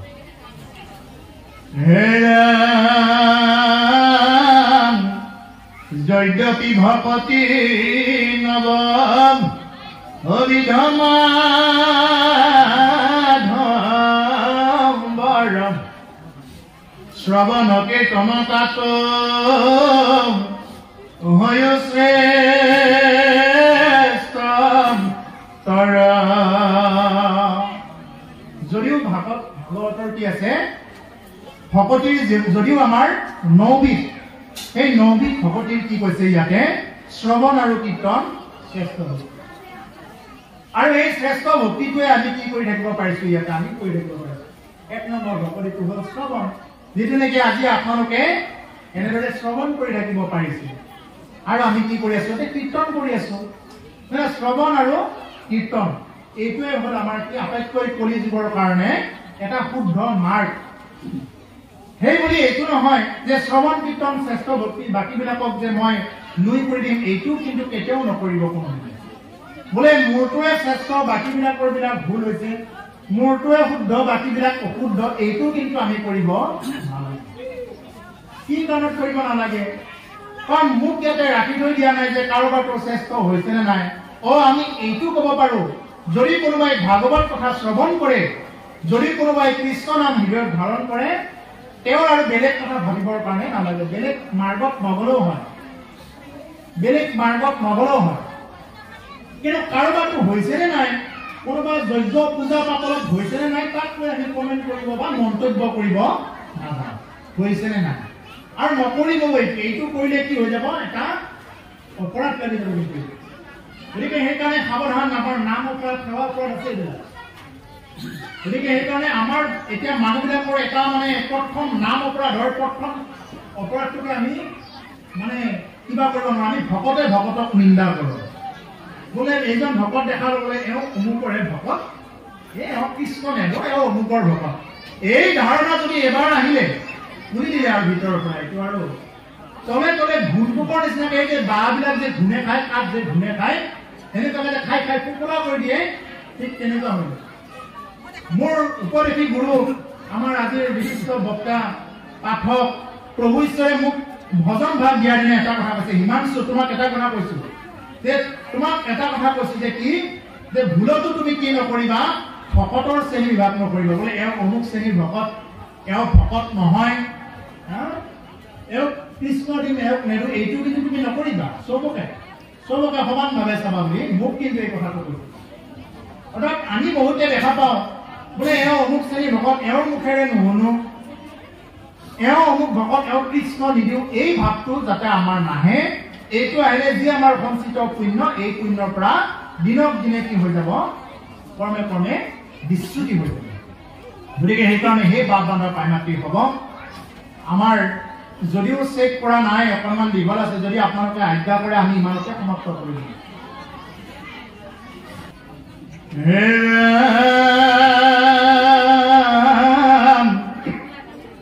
অৰ্চন বন্দন ধ্যান সমস্ততে কৰি যশ কীৰ্তনত তুষ্ট হুন্ত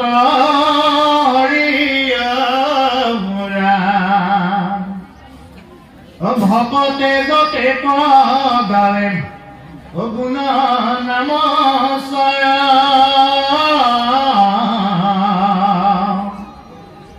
হে নজানি ব্যাসৰি কি তুমি তাৰ মালা গাঞ্চিয়া পিন্ধন্ত কৃপাময় হে নজানি ব্যাসৰি কি তুমি সৰ্বজান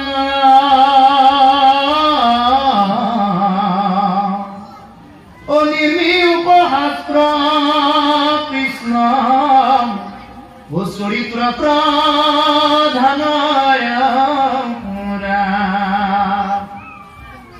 এনেকুৱাকে নবিধ ভক্তি যদিও আছে, নবিধ ভক্তি অৰ্চন বন্দন ধ্যান সমস্ত কৰি কি ক'লে এতিয়া যশ কীৰ্তনত পুষ্ট সন্ত হয়। যে হৰি বোলে কি হৈ যায়, তেওঁৰ যশতে সন্তুষ্ট হয়। তেওঁ যদি কোনোবাই যশ কীৰ্তন কৰে, ভকতে গাৱে যতে গাৱে নাম গুণ নামচয়। এতিয়া ভকতসকলে যিমানখিনি গুণ নাম গাই থাকে, সেই গুণৰ নামৰ মালাবিলাকে বোলে কি কৰে, প্ৰভু ভগৱন্তক বৈকুণ্ঠত থাকি পিন্ধে। সেইকাৰণে আমাৰ গুণমালা ভাগ গালে আমাৰ যিমান ভকত উপস্থিত থাকে, যিমানবাৰ তেওঁলোকে হৰি হৰি নাম উচ্চাৰণ কৰে, সিমানখিনি মানে বৈকুণ্ঠলৈ সেই ধ্বনি পায়। হে হৰি হৰি ৰাম হৰি হৰি ৰাম হৰি হৰি ৰাম হৰি হৰি ৰাম। এই যে হৰি হৰি ৰাম যিমানে আমি উচ্চাৰণ কৰো, কাৰণ নামতেই কি হৈছে, নামেই ব্ৰহ্ম, নাম আৰু নামী অভেদ। গতিকে সেইকাৰণে যিয়ে নেকি নাম উচ্চাৰণ কৰে, সেই নাম উচ্চাৰণ কৰাৰ লগে লগে কি হৈ যায়, সেই নামৰ মালাহে কি কৰে, বৈকুণ্ঠপতি হৰিয়ে সেই নামৰ মালাহে পিন্ধে। এই যে আমি যে কিছুমান যে ফুল দিওঁ, কিবা দিওঁ, এইবিলাক মালা যদিও ইয়াতে দিয়া যায়, কিন্তু আটাইতকৈ কোনডাল নামৰ মালা পিন্ধে, যদি কোনোবাই ইয়াত বহি ৰাখিও, যদি কোনোবা যদি সন্ত আয়ে যদি ইয়াতে বহি ৰাখিও ৰাম নাম লৈ আছে, ৰাম নাম যদি কোনোবাই জপ কৰি আছে, ৰাম যিটো বাক্যে নাহি নাম কৃষ্ণৰ চৰিত্ৰ উচিষ্ট বৰ্তত কৰি যিটো অপবিত্ৰ আকতুল্য কামি পুৰো হৰ তাতৰতি ভকতৰ নাহি তাত অভিলাষমতি। যিটো বাক্যে নাহি নাম কৃষ্ণৰ চৰিত্ৰ, যি বাক্যত কৃষ্ণ নাম নাই, যি বাক্যত ৰাম নাম কৃষ্ণ নাম নাই, সেই কথাই সেই মুখখনে উচ্ছিষ্ট গৰ্তয়ে সমান বুলি কৈছে। এতিয়া উচ্ছিষ্ট গৰ্ত মানে আমাৰ বেছিভাগে ইয়াতে জানে, মোৰ সম্ভৱ এই চৰণ ধৰাত আৰু সেই কথা ক'ব লগা নাই, তথাপি মই মানে এই কথাটো কৈ থৈ গৈছো। এই যে আমি যে চুৱাপাত পেলাওঁ নহয়, এই যে আমাৰ চুৱাপাত পেলাওঁ পোতাশালী, সেই পোতাশালীৰ গাঁতটোতকৈও লেতেৰা তেওঁৰ মুখখন, যিখন মুখেৰে কেৱল বিষয়ী কথা পাতি থাকে। এজনে আনজনক লগ পোৱাৰ লগে লগে হেৰি নহয় কি অন্য টকা পইচাৰ অমুক তমুক, কৃষ্ণ কথা অকণমানো নাই। বোলে কেনেকেনো এটা অনুষ্ঠান কৰিব পৰা যায়, কেনেকেনো আমি কৃষ্ণ কথা শুনিব পাৰো, এই কথা চিন্তাটো কিন্তু অকণমান নহয়। কেৱল বিষয়ী কথাবিলাক যি মানুহে কৈ থাকে, সেই মুখখনে আৰু চোৱা পাতনিৰ সেই গাঁতটোৱে তাতকৈও লেতেৰা তেওঁৰ মুখখন বুলি কৈছে। ইমান লেতেৰা যি মানুহৰ মুখত কেৱল বেয়া কথা, আনৰ কুচিন্তা, আনৰ কলংকিত চৰিত্ৰবিলাক যাৰ মুখেৰে ফটফট কৰি ওলাই আছে, কিন্তু কৃষ্ণ চৰিত্ৰ কথা ফটফটীয়াকে নোলায়। তেওঁৰ মুখখনে সেই গাঁতটোৱে একে বুলি কৈছে। গতিকে সেইকাৰণে এটা আমাৰ কথা আছে, আমি আকৌ বিষয়ী কথা কেতিয়াবা উলিয়াব লগা হয়। ভকতে ভকতক লগ পালে, সেইকাৰণে প্ৰথমতে ভকতে ভকতক লগ পালে কৃষ্ণ বা কৃষ্ণ আই বুলি দিয়া হয়। মানে কেনেকুৱাকে কৃষ্ণ বুলি কোৱাৰ লগে লগে কি হৈ গ'ল, এই যে ব্লেক মানি হোৱাইট কৰে নহয়, কিছুমানে ব্লেক মানি হোৱাইট কেনেকে কৰে, কাৰোবাৰ একাউণ্টত ভৰাই দিবলৈ হোৱাইট কৰি লয়, কিছুমানে মন্দিৰত দান দিবলৈ হোৱাইট কৰি লয়, ক'লা ধনটো মানে কি কৰে, বগা ধনলৈ ৰূপান্তৰিত কৰে। ঠিক তেনেকুৱাকে আমাৰ এই বিষয়ী কথাবিলাক আমি বিষয়ী মানুহ যেতিয়া বিষয়ী কথা ওলাব, বোলে মই ঘৰটো কেনেকে বনাব পাৰো, বোলে মই কেনেকে কি কৰিম, বিষয়ী কথা ওলাব। কিন্তু সেইকাৰণে প্ৰথমতে কৃষ্ণ আৰু যোৱাৰ সময়ত বাৰে কৃষ্ণ গৈ থাকো, তেতিয়াহ'লে এতিয়া অকণমান দেৰি হৈছে, কৃষ্ণ আজ্ঞা কৰি এইখিনি কোৱাৰ লগে লগে আপোনাৰ সেই যে বিষয়ী কথাবিলাক কৈ আছিল, সেই কথাখিনি কি হৈ গ'ল, মানে এটা হোৱাইট হৈ গ'ল, হোৱাইট মানিলৈ ৰূপান্তৰিত হৈ গ'ল। সেইকাৰণে ভকতে ভকতক লগ পালে কি দিয়ে, কৃষ্ণ বুলি দিয়ে, কিছুমানে জয় শ্ৰীৰাম বুলি দিব। তাৰমানে কি হৈ গ'ল, বস্তুটো শুদ্ধ হৈ গ'ল। গতিকে আমি যদি ভকতে ভকতক লগ পালে হাত দুখনে উঠি নাহে, আমিতো কৃষ্ণ বুলি ক'বৰ কাৰণে বহুতে লাজে কৰে, আৰু কৃষ্ণ বুলি ক'বৰ কাৰণে নাম ঘৰৰ আগেদি যায়, কৃষ্ণ বুলি ক'বৰ কাৰণে এনেকে দিয়ে, যিবিলাক পিছফালৰ দিকে চাই কোনোবাই দেখাই পালে নেকি, কোনোবাই লাজে দিব নেকি। কিন্তু যদি বেয়া কথা এটা কৈ দিব লগা হৈছে, কোনোবা বহি থাকক ইয়াতে, কিন্তু যিমানে গণ্য মান্য বহি নাথাকক কিয়, হঠাতে কৈ দিব তেওঁৰ মুখৰ পৰা সেই বেয়া হ'ব। কিন্তু কৃষ্ণ কথা ক'বৰ কাৰণে মানুহৰ লাজ লাগে। এই হ'ল আমাৰ আটাইতকৈ দুৰ্ভাগ্য কথা। মানুহে কপালত তিলক ল'বৰ কাৰণে লাজ কৰে। গুৰু সেৱা কৰে অকণমান তিলক, যিসকলে তিলক ধাৰণ কৰে কপালত, গুৰু সেৱা কৰে অকণমান তিলক লৈ যাতে দেখা নাপায়। কিছুমানে আজিকালি কিছুমান ওলাইছে নহয়, আইসকলে সেন্দুৰ লৈ এই যে হেৰিৰ আঁৰত, এই চুলিৰ আঁৰত অকণমান লয় যাতে দেখা নাপায়, আৰু কোনোবাই দেখা নাপায়, এনেকুৱাকে অকণমান লৈ গ'লে তেনেকুৱাকে আইসকল ওলাইছে আজিকালি, না বাৰ্তা হৈ গৈছে এইবিলাক। গতিকে আমাৰ এটা ভকত ওলাইছে, তাৰমানে গুৰু সেৱা কৰি গুৰু ধূলিখিনি মানে কপালত ল'বৰ কাৰণে টান পায়। তাৰমানে গুৰু ধূলিখিনি ল'লে বজাৰত গ'লে কোনোবাই ভকত বুলিয়ে ক'ব নেকি, কোনোবাই লাজে দিব নেকি, এইটোৱে হ'ল আমাৰ আটাইতকৈ দুৰ্ভাগ্যৰ কথা। গতিকে আমি কি কৰিব লাগে, ভক্ত হনুমানে কি কৰিছিল, যেতিয়া আই সীতাক দৰ্শন কৰিব গৈছিল, প্ৰথম দৰ্শন পাইছিল, তেতিয়া আই সীতাই কি কৰিছিল, সেন্দুৰ লৈ আছিল। হনুমানে কোনোদিন গম নাপায়, বান্দৰ জাতি যিহেতু, তেওঁ সেন্দুৰ কি বস্তু গম নাপায়, যে হে আই, আপুনি যে এই সেন্দুৰ লৈছে, কিয় লৈছে? তেতিয়া আই সীতাই কৈছে যে হেৰি, মোৰ স্বামী দীৰ্ঘজীৱী হ'ব, সেইকাৰণে মই দীঘলীয়া ফুটটো লৈছো, মোৰ স্বামী দীৰ্ঘজীৱী হওক, তাৰ কাৰণে মই ফুটটো লৈছো। হনুমানে তাৰ পৰা আহি কি কৰিছে, গোটেই সেন্দুৰৰ টেমাটো আনি গোটেই গাতে সানি লৈছে, বোলে অকণমান এইখিনি সানিলে যদি দীৰ্ঘজীৱী হয়, আৰু দীৰ্ঘজীৱী হওক, আই সীতা মোৰ প্ৰভু ৰাম আৰু দীৰ্ঘজীৱী হওক, এই বুলি কি কৰিছে, হনুমানে গোটেই গাতে সেন্দুৰেদি মানে লেপন কৰি লৈছে। সেইকাৰণে আজিও হনুমানৰ মানে পূজা কৰা যিসকল আছে, হনুমানপন্থী যিসকল আছে, তেওঁলোকে এই সেন্দুৰ অৰ্পণ কৰে হনুমানক। তাৰমানে হনুমানে সেন্দুৰ লৈ ভাল পায়। কিয় ভাল পায়? কাৰণ মোৰ প্ৰভু দীৰ্ঘজীৱী হওক, মোৰ প্ৰভুৰ কাৰণে মই সমস্তখিনি কৰিব পাৰোঁ। গতিকে সেইকাৰণে মোৰ প্ৰভুৰ শৰণ লৈছো, মোৰ প্ৰভুৰ শৰণ লৈ মই যদি গুৰু ধূলি ল'বৰ কাৰণে টান পাইছো। গুৰু ধূলিটো কি বস্তু জানে? যিসকলে স্বামী ভজনা কৰে, যিসকল আই মাতৃৰ স্বামী আছে, সধৱা নাৰী যিসকল আছে, কপালত ফুট থকাৰ মানে আমি গম পাওঁ বোলে এওঁ কাৰোবাক স্বামী ভজনা কৰে। ফুট নহ'লে গম পাওঁ নিশ্চয় এটা কিবা এটা হৈছে। ঠিক তেনেকুৱা কথা, এজন ভকতৰ কপালত তিলক থকাৰ লগে লগে গম পোৱা যাব বোলে এওঁ কাৰোবাক স্বামী ভজনা কৰে নিশ্চয়। তিলক নোহোৱাৰ লগে লগে এওঁ বা হয় নে নহয়, এইটো আহিলে।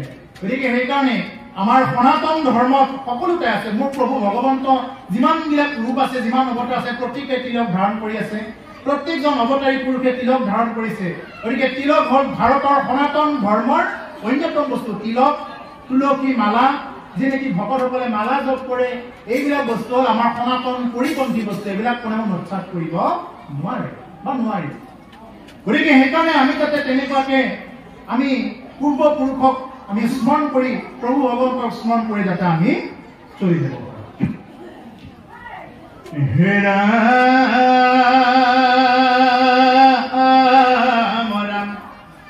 যিটো হাস্তে আছে গুণ নাম মাধৱৰ, সিটো বাইকে হৰে পাপ জনসমূহ।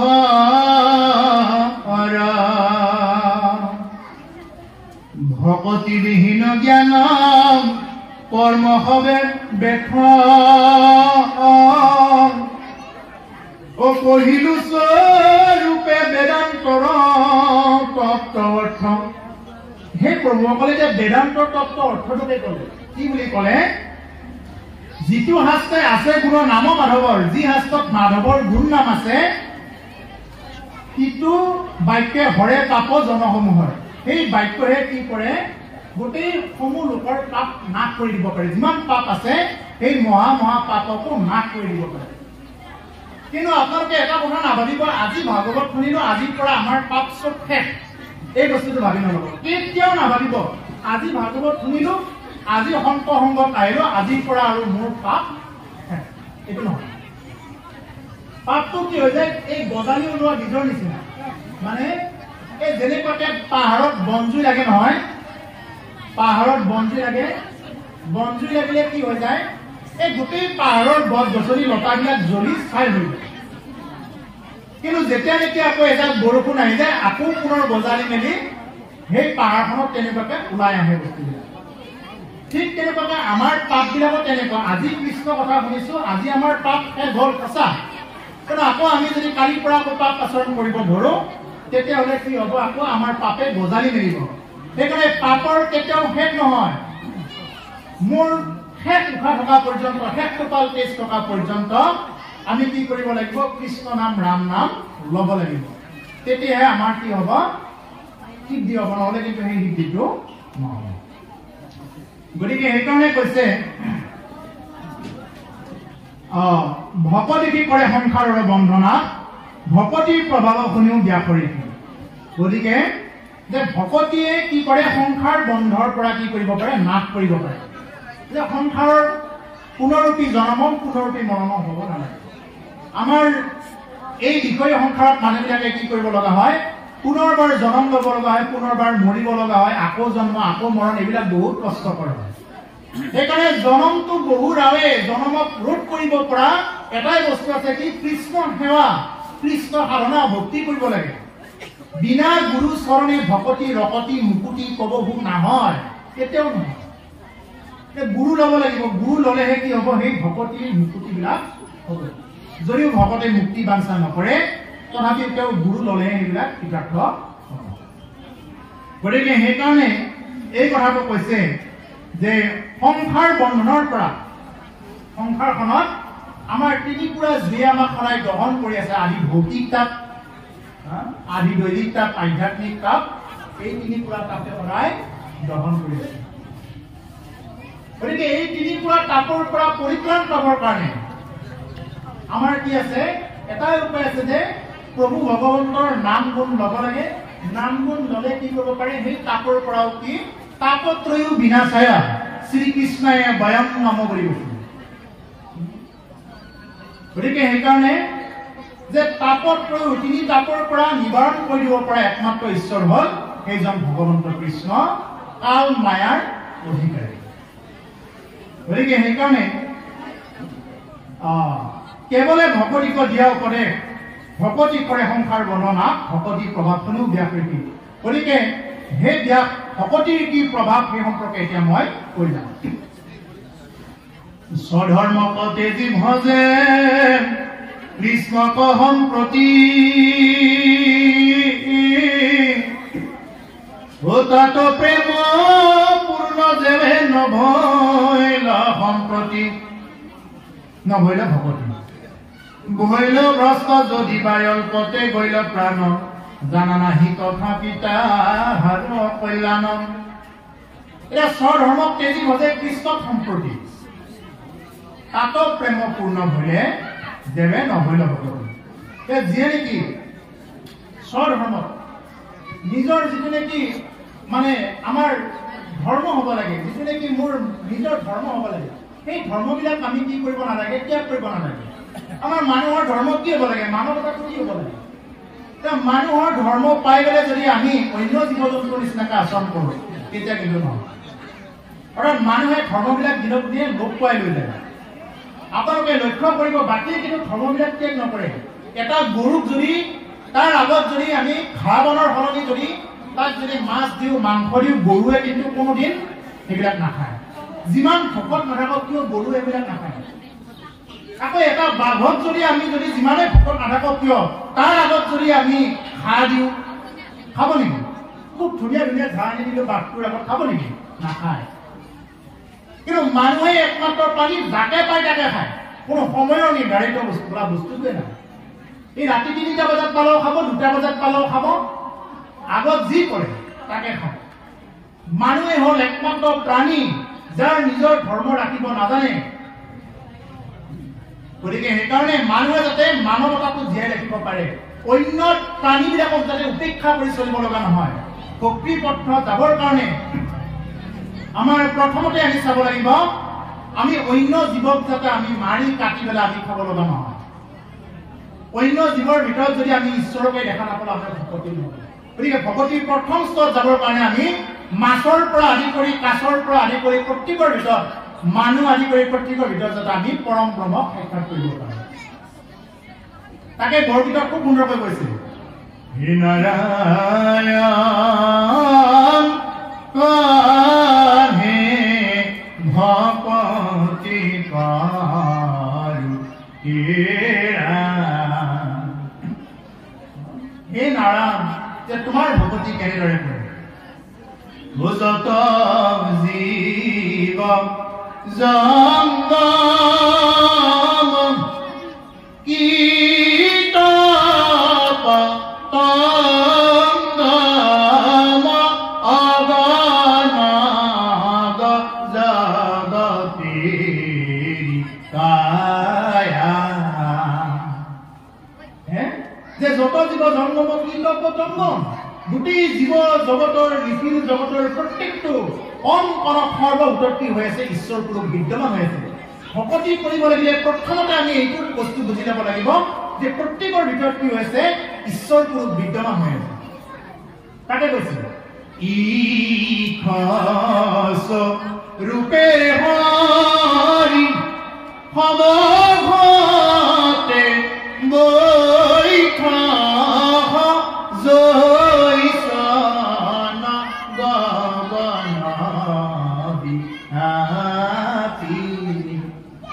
নাৰায়ণ কাহে ভকতি পাৰো তেৰা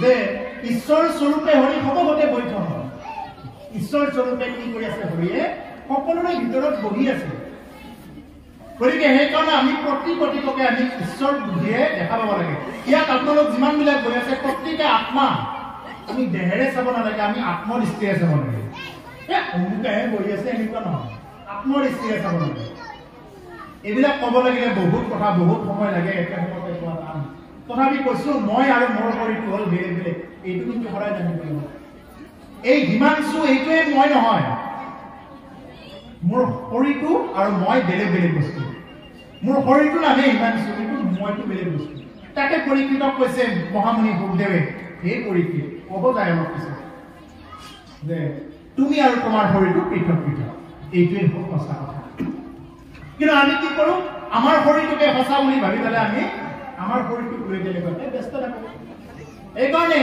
যে যিহেতু কণ কণ ব্যাপী সৰ্বভূতত ঈশ্বৰ পুৰুষ বিদ্যমান হৈ আছে সেইকাৰণে আমি দেখাজনক আমি কি কৰিব লাগে কৃষ্ণ বুলি ক'ব লাগিব তুমি দেখাজনকে যদি কৃষ্ণ বুলি ক'ব জনা নাই দেখাজনকে যদি শ্ৰদ্ধা কৰিব জনা নাই, দেখা ভকতজনকে যদি তুমি আপ্যায়ন কৰিব জনা নাই, তুমি নেদেখাজনক কি আপ্যায়ন কৰিবা? এই কলিযুগত যদি ঈশ্বৰ পুৰুষ আপোনাৰ আগত বিদ্যমান হয়, মোৰ আগত বিদ্যমান হয়, কলিযুগত ভকতেই ভগৱান বুলি কৈছে। যদি মই দেখা ভকতজনকেই যদি মই কৃষ্ণ বুলি ক'ব জনা নাই, দেখা ভকতজনৰ মাজতে যদি ঈশ্বৰ শক্তি যদি আমি অনুধাৱন কৰিব পৰা নাই, নেদেখাজনক আৰু আমি কেনেদৰে সম্বোধন কৰিম? সেইকাৰণে সৰ্বপ্ৰথমতে আমি কি কৰিব লাগে? দেখাজনক শ্ৰদ্ধা কৰি ল'ব লাগে। দেখাজনৰ ওচৰত আমি কি কৰিব লাগে? কৃষ্ণ বুলি ল'ব লাগে, তেওঁৰ পৰা আশীৰ্বাদ ল'ব লাগে। তেতিয়াহ'লে কি হ'ব? নেদেখাজনক কি কৰিব? আপোনাক মোক কৃপা কৰিব। গতিকে ভকতি পন্থত যাবৰ কাৰণে এইটোৱে সৰ্বপ্ৰথম উপায় যে প্ৰথমতে আমি সকলো ভূততে আমি ঈশ্বৰ বুদ্ধিৰে দেখা পাব লাগে আৰু দেখাজনকে আমি ঈশ্বৰ বুদ্ধিৰে মান্যতা প্ৰদান কৰিব লাগে। বোলে এইজনে নেকি সেইজন ঈশ্বৰ বুলি ক'লে। সেইকাৰণে মহাৰাজ পৰীক্ষিতৰ আন এটা নাম হ'ল বিষ্ণুৰাত। গৰ্ভতে বিষ্ণুক দৰ্শন কৰিছিল কাৰণে তেওঁৰ আন এটা নাম হ'ল বিষ্ণুৰাত, আৰু পৰীক্ষামূলক দৃষ্টিভংগীৰে সকলোকে চাইছিল কাৰণে তেওঁৰ আন এটা নাম হ'ল পৰীক্ষিত। তেওঁ এনেকুৱাকৈ চাইছিল যে মই দেখা পাই থকা এইজনে নেকি সেইজন ঈশ্বৰজন, পৰীক্ষামূলক দৃষ্টিৰে চাইছিল। মই যে গৰ্ভতে দেখা পাইছিলো এইজনে নেকি সেইজন ঈশ্বৰ, পৰীক্ষামূলক দৃষ্টিৰে চাইছিল কাৰণে তেওঁৰ আন এটা নাম হ'ল পৰীক্ষিত। এতিয়া আমি তেওঁৰ দেখাজনক বোলে অমুক ভকত তমুক ভকত এই বুলিহে কওঁ। বোলে অমুকটো পন্থৰ ভকত। মই বাৰ বাৰ নিবেদন কৰোঁ এই কথাটো, কোনো শাস্ত্ৰত তেনেকুৱাকে লিপিবদ্ধ কৰা নাই বোলে অমুকখন বেনাৰৰ তলত থাকিলেহে আপোনাৰ ভক্তি সিদ্ধি হ'ব, অমুকখন বেনাৰৰ তলত গ'লে আপোনাৰ ভক্তি সিদ্ধি নহ'ব। এইটো কিন্তু কোনো শাস্ত্ৰত কোৱা নাই। ভক্তি আপুনি কেনেদৰে কৰিব পাৰিছে সেইটো আপোনাৰ লগতে কথা। মোৰ উপদেশী গুৰুজনে ইয়াৰ আগত কৈ গৈছে যে গোপীসকলে একোৱেই নাজানে তথাপিও তেওঁলোকক শ্ৰেষ্ঠ ভকত বুলিবলৈ লৈছে ঈশ্বৰে। একো নাজানে, বেশাস্ত্ৰ একো নাজানে, কিন্তু হৃদয়ৰ পৰা কিন্তু তেওঁলোকে কি কৰিব পাৰিছে? ঈশ্বৰৰ ওচৰত সমৰ্পণ হ'ব পাৰিছে। আমি সমৰ্পিত হ'লে হ'ল, ঈশ্বৰৰ ওচৰত সমৰ্পিত হ'ব লাগে। কেনেদৰে মান্যতা প্ৰদান কৰিছো, ভক্তি কেনেদৰে কৰিছো এইটো মইহে জানো, বেলেগক দেখুওৱা বস্তু নহয়। ভক্তিটো আনক দেখুওৱা বস্তু নহয়, মই নিজে ভিতৰি অন্তৰে কৰা বস্তু এইটো। গতিকে সেইকাৰণে আমি যাতে এনেকুৱা ভিতৰৰ পৰা বস্তুটো লৈ আমি চলিব পাৰোঁ। হেৰা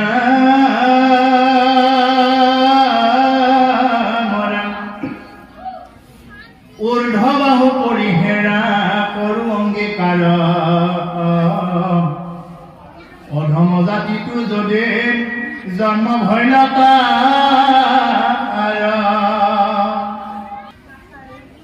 জ্ঞানীটো কৰ্মিত কৰি তথাপি অধিক, দেৱৰো বন্দনী যিটো ভকতি ৰসিক। গতিকে যদি কোনোবাই ভক্তি কৰে, ঊৰ্ধ্ববাহু কৰি হেৰা কৰো অংগীকাৰ, অংগীকাৰ কৰি কৰিছে, অংগীকাৰ কৰি কৈছে দেৱৰ্ষী নাৰদে। তাক কৈছে ব্যাসক, যে ব্যাসক কোৱা বুলি ভাবিলে নহয়, মোক কোৱা বুলি ভাবি ল'ব। এই ভাগৱত তাৰ কাৰণে মোৰ কাৰণে বুলি ল'ব। এই ভাগৱত বোলে আমাৰ সমাজৰ মংগলৰ কাৰণে, আমাৰ দেশৰ কাৰণে, দহৰ কাৰণে, ভৱিষ্যতৰ কাৰণে এনেকুৱা নহয়। এই ভাগৱত তাৰ কাৰণে মোৰ কাৰণে বুলি ল'ব লাগিব। বোলে মোৰ কাৰণে যি কথা দিছে মোৰ কাৰণে, আৰু মোৰ কাৰণে বুলি লোৱাৰ কাৰণতে পৰীক্ষিতে গতি পালে। ইয়াৰ আগত গুৰুদেৱে কৈ গৈছিল যে মোৰ কাৰণে, পৰীক্ষিতে মোৰ কাৰণে বুলি লৈছিল। আৰু বাকী যিমানবিলাক এই যে সহস্ৰ ঋষিবিলাক বহি আছিলে, সেই সহস্ৰ ঋষিয়ে কি কৰিছিলে? বোলে নহয়, এই পৰীক্ষিতে মৰিব কাৰণে পৰীক্ষিতক কৈ আছে এই বুলি ভাবিছিল। এই পৰীক্ষিত মৰিব, মৃত্যুমুখী পৰীক্ষিতকে কৈ আছে, এইটো মুক্তো পোৱা নাই এই বুলি ভাবি ল'লে বাকীবিলাকে এইটোৱেই দুখটো লৈ গ'ল। গতিকে সেইকাৰণে এই ভাগৱত তাৰ কাৰণে মোৰ কাৰণে বুলি ভাবি ল'ব লাগিব প্ৰথমতে, কাৰণ আমিও মৰিবৰ কাৰণে গৈ আছো। সেইকাৰণে প্ৰতিমা বৰুৱা পাণ্ডে গাইছিল, একবাৰে হৰিব মনিৰ চহনা, মানৱ দেহেৰি গৈৰৱ কইৰনা। একবারে হরিব মনের সোহনা, মানব দেহের গৈরব কইরনা। ও মানব দেহা মাটির ভাণ্ড, ও ভাঙিলে হইবে খণ্ডরে খণ্ড। ও মানব দেহা মাটির ভাণ্ড, ও ও ভাঙিলে হইবে খণ্ডরে খণ্ড ও ভাঙিলে দেহা জোড়া নিবে না আর ভাঙিলে দেহা জোড়া নিবে না একবার করিবল মনের শোভনা মানব দেহের গৈরব কইল না আৰু অকণমান আছে হে বাপৰ পাইমাতি আৰু অকণমান সময় আছে তাৰ পিছতে আমি আমাৰ পাঠৰ বিৰাম দিম অকণমান সময় ধৈৰ্য ধৰিম হে ৰচনা বুলি কৈছে ৰচনা মানে জিভা এই জিভা একবাৰ হৰি বুলি কোৱা না একবাৰ ৰাম বুলি কোৱা না হে জিভা জানো তই ৰসৰ স্বাদক তই কেৱল ৰসৰ স্বাদটোহে জানো কোনখন তিতা লাগে কোনখন মিঠা লাগে কোনখন মিঠা সোৱাদ আছে এইটোহে জানা কাৰ ঘৰৰ তৰকাৰীখন ভাল হৈছে এটা অলপ পিছত সুধিলে ভাগৱত অনুষ্ঠান কেনে হ'ল বৰ ভাল যোৱাবাৰতকৈ ভাল হৈছে এইবাৰ এই তৰকাৰীখন এইবাৰ ভাল হৈছে কিন্তু অমুকটো বনাইছে তৰকাৰীখন কিন্তু ভাল হৈছে বা ক'ৰবাত যোৱাবাৰতকৈ কিন্তু এইবাৰ খানাটো নৰ্মেল হৈছে দেই ইমান এটা হেৰি নাই এইটো বুলি কৈছে মানে ভাগৱতটো কি এই যে আমি কি কৰিব লাগিব সেই বস্তুবিলাক বাদ দি এই জিভাক আমি ক'ব লাগিব বোলে হে জিভা একবাৰ হৰি বল মন ৰচনা একবাৰ হৰি বুলি কোৱা না মানৱ দেহেৰ গৌৰৱ কৰো না মানৱ দেহক লৈ গৌৰৱ নকৰিবা কাৰণ এই দেহাৰ পৰা যিদিনা মই যাম তুমি যিদিনা এই দেহাৰ পৰা যাব লগা হ'ব সেইদিনা কিন্তু তোমাৰ দেহাটো পৰি থাকিব কিন্তু সেইদিনা যাক নেকি মোৰ বুলি পেলাই ভাবি আছা তেওঁলোকে তোমাক কিন্তু জ্বলাই দিব তেওঁলোকে তোমাক পাৰিলে নদীৰ ডালত জ্বলাই দিব পাৰিলে বেছি যাক কম দিনত সেইদিনা কিন্তু কি আছিল মৰাৰ দিনা কি আছিল মৰাৰ দিনাটো একেই আছে কোন নাই সেইদিনা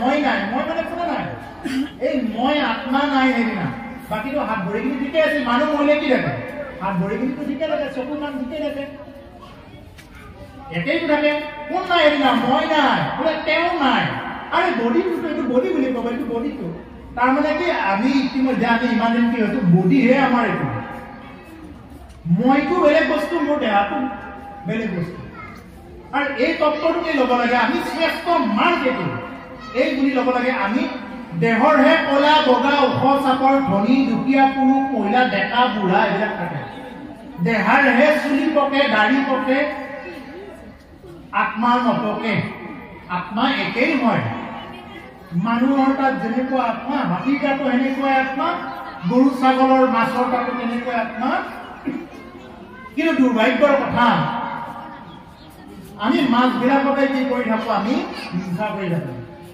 মীন মৃগ ভকত অকাৰণে বৈৰী বুলি কৈছে মীন মৃগ আৰু ভকত মাছে কোনোদিন কাকো শত্ৰুতা আচৰণ নকৰে মাছে কোনোদিন কাৰো একো কাঢ়ি নাখায় কিয় মাছক কিন্তু মানুহে প্ৰত্যেকে শত্ৰুতা আচৰণ কৰে মানুহে একদম মানে অলপ বাৰিষা হ'বই নোৱাৰে 3টা বজাৰ পৰাই জানমুখ ৰখিবৰ কাৰণে যায় আমি সৰুৰ পৰা দেখা পোৱা কোনোবাই যাবই নেকি বৰ ভকতেও তাতে গৈ পেলাই কৈ নেকি জাল পাতিবৰ কাৰণে যায় কিয় তুমি তেওঁৰ ভিতৰত মাছটোৰ ভিতৰত তুমি ঈশ্বৰক দেখা নাপালা মাছৰ ভিতৰত তুমি কৃষ্ণক দেখা নাপালা মাছটোৱে তোমাক কোনদিনা আহি পেলাই তোমাৰ ভাতৰ কাঢ়ি খাইছিল সেইকাৰণে মহাপুৰুষে কৈছে মই কোৱা কথা নহয় এখন বাবদ মীন অকাৰণেই বহি গৈছে এনেই কোনো কাৰণ নোহোৱাকে বহি আৰু এটা হ'ল হৰিণা হৰিণা বনত থাকে কাকো শত্ৰুতা নকৰে হৰিণাক বাঘেও খাব যায় সিংহও খাব যায় ঘোঁৰাও খাব যায় মানুহেও যায় চিকাৰ কৰিবৰ কাৰণে সুখ নাই মানে হৰিণা আৰু এটা হ'ল ভকত ভকতসকলৰ অজাত শত্ৰু ভকতে কেতিয়াও কাকো শত্ৰুতা আচৰণ নকৰে যিসকল প্ৰকৃত ভকত কেতিয়াও কাৰো একো কাঢ়ি নাখায় প্ৰকৃত ভকতে কাৰোবাৰ মংগলৰ কাৰণে দৰকাৰ হ'লে তেওঁ প্ৰাণ বিসৰ্জন দিব যাওক কাৰোবাৰ যদি মংগল হয় ময়ে অমংগলত থাকিম বুলি ক'ব পাৰে ভকতে যাওক মোৰেই দৰকাৰ হ'লে অমংগল হওক যদি তোমালোকে এই কামটো কৰিলে যদি তোমালোকৰ মংগল হয় কৰা এই কামটোকে কৰা ইমানলৈ ক'ব পাৰে মোৰ ভকতে ইমান কিন্তু একচাম ভকত আছে ঘৰ মানে ভোজ খোৱা ক মানে ক'ত কি আছে বিচাৰি পৰা ক মানে কালিত কোলা বান্ধা এইজাক ভকতৰ কথা কিছু বোলে মই বস্তু খাম আৰু যাম মোৰ সময় নাই পঢ়াৰ কাৰণে কিয় কিন্তু মেডিকেলত যাব লাগিলে তোমাৰ একমাহ সময় ক'ৰ পৰা ওলাই ফলনি বিধি ৰখা ৰাতিটো ৰখা ক'ৰ পৰা ওলাই কিন্তু ভাগৱত কথা কিন্তু অকণমান একবেলা শুনিবৰ কাৰণে তোমাৰ সময় নাই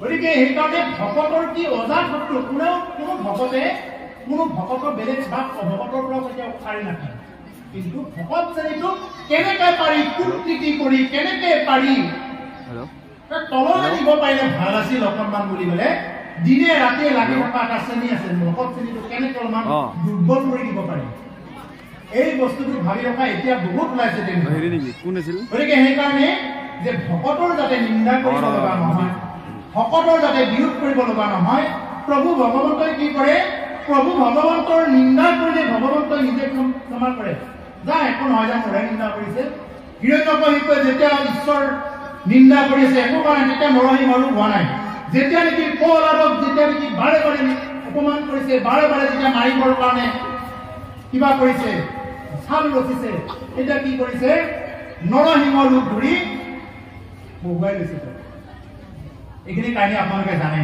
গতিকে সেইকাৰণে সাৱধান আমি যাতে ভকত নিন্দা কৰিব লগা নহয় গতিকে সেইকাৰণে বাপ মানৱ বাই মাতৃ হ'ব যদি সম্ভৱ হয় পাৰিলে মাছ ভক্ষণ কৰা প্ৰায় মাংস নাখায় মই জানো কিন্তু মাছটো ভক্ষণ কৰাটো বাদ দিব পাৰিলে মাংসই খাব দৰকাৰ হ'লে মাংস খালে এটা জীৱ হয় নোৱাৰে মাছ খালে কিন্তু বহুত জীৱ মৰে এইটো কিন্তু জানি ল'ব গতিকে সেইকাৰণে যে মাছৰ ভিতৰতো কি হৈছে আত্মা বিৰাজমান হৈ আছে ঈশ্বৰ বিৰাজমান হৈছে ঈশ্বৰৰ প্ৰথম অৱতাৰ মাছ গতিকে যদি এই লোকটো আছে সদায় গুৰু সেৱা কৰিব গৈ প্ৰভু ভগৱানক প্ৰাৰ্থনা কৰিব যে হে প্ৰভু যে মই জানো প্ৰভু এইটো সকলোৱে জানে যে হে প্ৰভু মই জানো এইটো যে বেয়া বস্তু বা এইটো যে খাব নালাগিছিল প্ৰভু তুমি কৃপা কৰা যাতে আমি এইটো বস্তু বাদ দিব পাৰোঁ প্ৰভু ভগৱানক অতি কম সময়তে আপোনাক কৃপা কৰিব এই বস্তুটো একো খাব লগা বস্তু নহয় যি মানুহে এইবিলাক বস্তু নাখাবলগীয়া খায় তেতিয়া কিন্তু বহুত ইয়াৰ বিৱৰণ আছে বহুত এই বিৱৰণবিলাক ক'লে ভয় খাই যাব নকওঁ আৰু বহুত বিৱৰণ আছে ইয়াৰ গতিকে সেইকাৰণে যিমান পাৰি সাত্বিক আহাৰ ভক্ষণ কৰিবৰ কাৰণে চেষ্টা কৰিব সাত্বিকতাটো বজাই ৰাখিব এটা কথাই মনত ৰাখিব চব বস্তু জিভাৰে জিকিব জিভাখনে যদি ৰাতিপুৱা খাইছোঁ মই নিজকে কৈছোঁ মই খায়ো চালোঁ নাখায়ো চালোঁ মানে মই বস্তুটো মই প্ৰেক্টিকেল কৰি চালোঁ তাৰমানে ৰাতিপুৱা খাই উঠি এতিয়া দুপৰীয়া নাই দুপৰীয়া খাই উঠি ৰাতি নাই তাৰমানে কি এই বস্তুটো জিভাখন মেইন কাৰণ হ'ল জিভাখন আৰে তই মোৰ ইমান শত্ৰু জিভাখনক শাসন কৰিব লাগিব নোৱাৰিবি তই খাবৰ কাৰণে হে প্ৰভুৰ কওঁ ঈশ্বৰক পোৱাৰ কাৰণে মই সাধাৰণতে মাছ মাংস ত্যাগ কৰিব নোৱাৰো মই কি ঈশ্বৰ প্ৰাপ্তিৰ কাৰণে আৰু লাগিব পাৰে ঈশ্বৰক পোৱাৰ কাৰণে মাছ মাংস কি ইয়াতকৈ যদি আৰু কিবা যদি ত্যাগ কৰি দিব পৰা বস্তু আছে এই মুহূৰ্তত ত্যাগ কৰি দিব পাৰিব লাগিব মাছ মাংসটোতো সাধাৰণ বস্তু ঈশ্বৰক পোৱাৰ কাৰণে মোৰ কৃপালু গুৰুজনাক পোৱাৰ কাৰণে মাছ মাংস কি বস্তু তাতকৈ যদি আৰু ওপৰৰ কিবা বস্তু আছে যদি প্ৰাণ যায় হওক যাওক এই মুহূৰ্তত যাওক যদি প্ৰাণ গ'লে যদি মংগল হয় ইমানলৈ ভকতে কি কৰি থাকে ৰাজি কৰি থাকিব লাগে ৰাজি হৈ থাকিব লাগে গতিকে সেইকাৰণে আমি যাতে সেই মীন মৃগ আৰু ভকতক যাতে কেতিয়াও বৈৰিতা শত্ৰুতা আচৰণ আৰু এইবিলাক কৰাৰ মূলতে হ'ল কি মায়া এইবিলাক কিহে কৰি থাকে আমাক মায়াই কৰি থাকে এতিয়া শুনিলে নহয় এতিয়া অলপমান হেৰি লাগিব বোলে নাখাওঁৱে নেকি এইবিলাক হলো কালি যাই বোলে হেৰি লাগিব সুধা ভাত খোকানো কেনেকৈ খাওঁ এতিয়া একদিন খালো দুদিন খালো এতিয়া পিছত যাই মনত কৰিব বোলে সুধা ভাত খোকা কেনেকৈ খাওঁ এতিয়া সেইটো কিহে কৰে মায়াই কৰে তেতিয়া ক'ব লাগিব হে ৰচনা হে কিবা নোৱাৰিবি তই খাবৰ কাৰণে মই প্ৰভুক প্ৰাপ্ত কৰিব লাগিব মই প্ৰভুৰ ওচৰত যাব লাগিব নোৱাৰিবি তই খাবৰ কাৰণে কোনো জীৱ হত্যা কৰিব নোৱাৰিবি এই বুলি মানে জীৱাসুৰক কণ্ট্ৰল কৰিব লাগিব প্ৰভু বহুত মায়া প্ৰভুসকল এই মায়াৰ কথা এটা মই ক'ব লৈছোঁ এদিন সুদামা কি কৰিছিলে সুদামাই প্ৰভু ভগৱন্তৰ যেতিয়া দ্বাৰকাপুৰীত গ'ল নহয় সুদামা এই দ্বাৰকাপুৰীত গৈ বোলে এদিন প্ৰভুক কয় বোলে গা ধুব বোলে প্ৰভু বোলে আপোনাৰ হেৰি বোলে আপোনাৰ বহুত মায়া আছে বোলে মই দেখাই নাপালোঁ আপোনাৰ মায়াটো অকণমান চাব বুজিছিলোঁ আৰু আপোনাৰ মায়াটো কি বস্তু বুলি ক'লে সুদামাই প্ৰশ্ন কৰে গা ধুব জানে তেতিয়া ভগৱন্তৰ উঠা কৈছে বোলে চাবা সুদামা অকণমান অস্ত্ৰকে দেখা আগতে তুমি গা ধুব আহিছা গাটো ধুই লোৱাচোন বাৰু যেতিয়া সুদামা এনেকুৱাকে নাকটো ধৰি ধূপ মাৰি দিছে ব্ৰহ্মমন্ত্ৰ স্পন কৰি ধূপ মাৰি দিছে ধূপ মাৰি তেওঁলোকে এখন জগত দেখা পায় সেই জগতখনত কি কৈছে এখন স্বয়ংবৰ সভা হৈছে তাতে সেই ভয়ংকৰ সভাত এজন ৰজাই এতিয়া দেখা পালে যে সুদামা আহি আছে দেখা পাইছো আমাৰ এই আহক আহক তেওঁৰ ছোৱালীজনী তাৰমানে উপযুক্ত বৰ লাগে উপযুক্ত বৰ সুদামাৰ বাহিৰে আৰু কোন আছে উপযুক্ত বৰ সুদামাৰ বাহিৰে আৰু বেলেগ কোনো নাই নহয় গতিকে এই আহক আহক আৰু আমি বৰ বিচৰা বাদে দিলো আমি ভয়ংকৰ বাদে দিলো এই আহক এইবুলি সুদামাক লৈ গৈ কি কৰিলে যে এই তাতে ৰজাই তেওঁক আহ্বান কৰি একেবাৰে সেই ছোৱালীজনী সুদামাক গতাই দিলে এতিয়া সুদামাক গতাই দিয়াৰ পিছত কি হৈ গ'ল এতিয়া সুদামাই তাতে সংসাৰ কৰিলে সংসাৰ কৰি তেওঁ চলি কৰি জন্ম পালে তেওঁ বুঢ়া বয়স হৈ গ'ল বুঢ়া বয়স হৈ গ'লে এতিয়া তেওঁলোকৰ ৰাজ্যখনৰ এটা নিয়ম এই ৰাণীগৰাকী যদি আগত মৰি যায় বা তেওঁৰ পত্নীগৰাকী যদি আগত মৰি যায় স্বামীগৰাকীকো মাৰি পেলোৱা হয় একেখন চিতাতে জ্বলাই পেলোৱা হয় এতিয়া লাগিল মৰাটো তাতে এতিয়া সেইখন দেশত কি হৈ গ'ল এতিয়া সুদামাক এতিয়া কৈছে বোলে এতিয়া হেৰি নহয় কথাটো ডাঙৰ কথা হ'ল এতিয়া যিহেতু আমাৰ ছোৱালীগৰাকী মৰিতে এওঁ চিতাখনতে তুমিও উঠিব লাগে গাঁৱতে এখন চিতা দিবি কাৰণ আমাৰ ইয়াতে আকৌ এটা কথা পত্নী মৰিলে পতিও মৰিব লাগে সেইখন চিতাত যা দিবলৈ গতিকে এতিয়া সুদামাটো এতিয়া ঘৰ বিপদত পৰি এতিয়া কি হ'ল মোৰ কি হ'ল এইবিলাক এটা সুদামা একদম আত্মনাদ কৰিবলৈ মাতিছে হে মাধৱ পৰীক্ষা কৰা বুলি কৈছে এটা পুৰিব নিচে এতিয়া কথা পুৰে ইতিমধ্যে সুদামা হে মাধৱ ৰক্ষা কৰা বুলি কৈছে কৃষ্ণই এনেকুৱাকে মানে তাক হাত ধৰি পেলাই সুদামাক এনেকৈ উঠাই দিছে বোলে সুদামা ইমান দেৰি তুমি দুখ মাৰি আছা চাওক ঈশ্বৰে কেনেকুৱা মানে তুমি ইমান দেৰি দুখ মাৰি আছা কিয় ইমান দেৰি দুখ মাৰি আছা তুমি এতিয়া সুদামা অবাক সেই মই ইমান দিন তাতে চলি পলি জন্ম হ'ল সংসাৰ কৰিলো তেওঁ ঘূৰি হৈ মৰি গ'ল মোক মাৰিব নিছিল মই বোলে ডুবে মাৰি আছো আগৰ কাহিনীটো মনত কৰি কওঁ মই ডুবে মাৰি আছো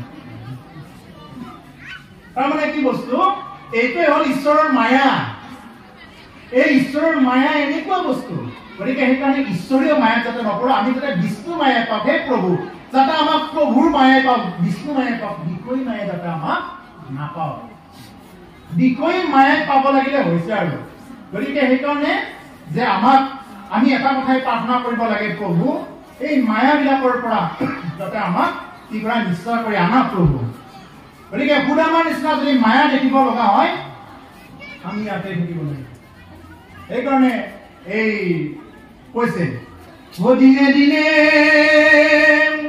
খচিয়া পৰিবে ৰঙিলা দালানেৰ মাটি গুছাই দি কোন ৰঙে বাঁধিছেন ঘৰ নিচা নিচা দ্বন্দ্ব বাজে গুছাই দি কোন ৰঙে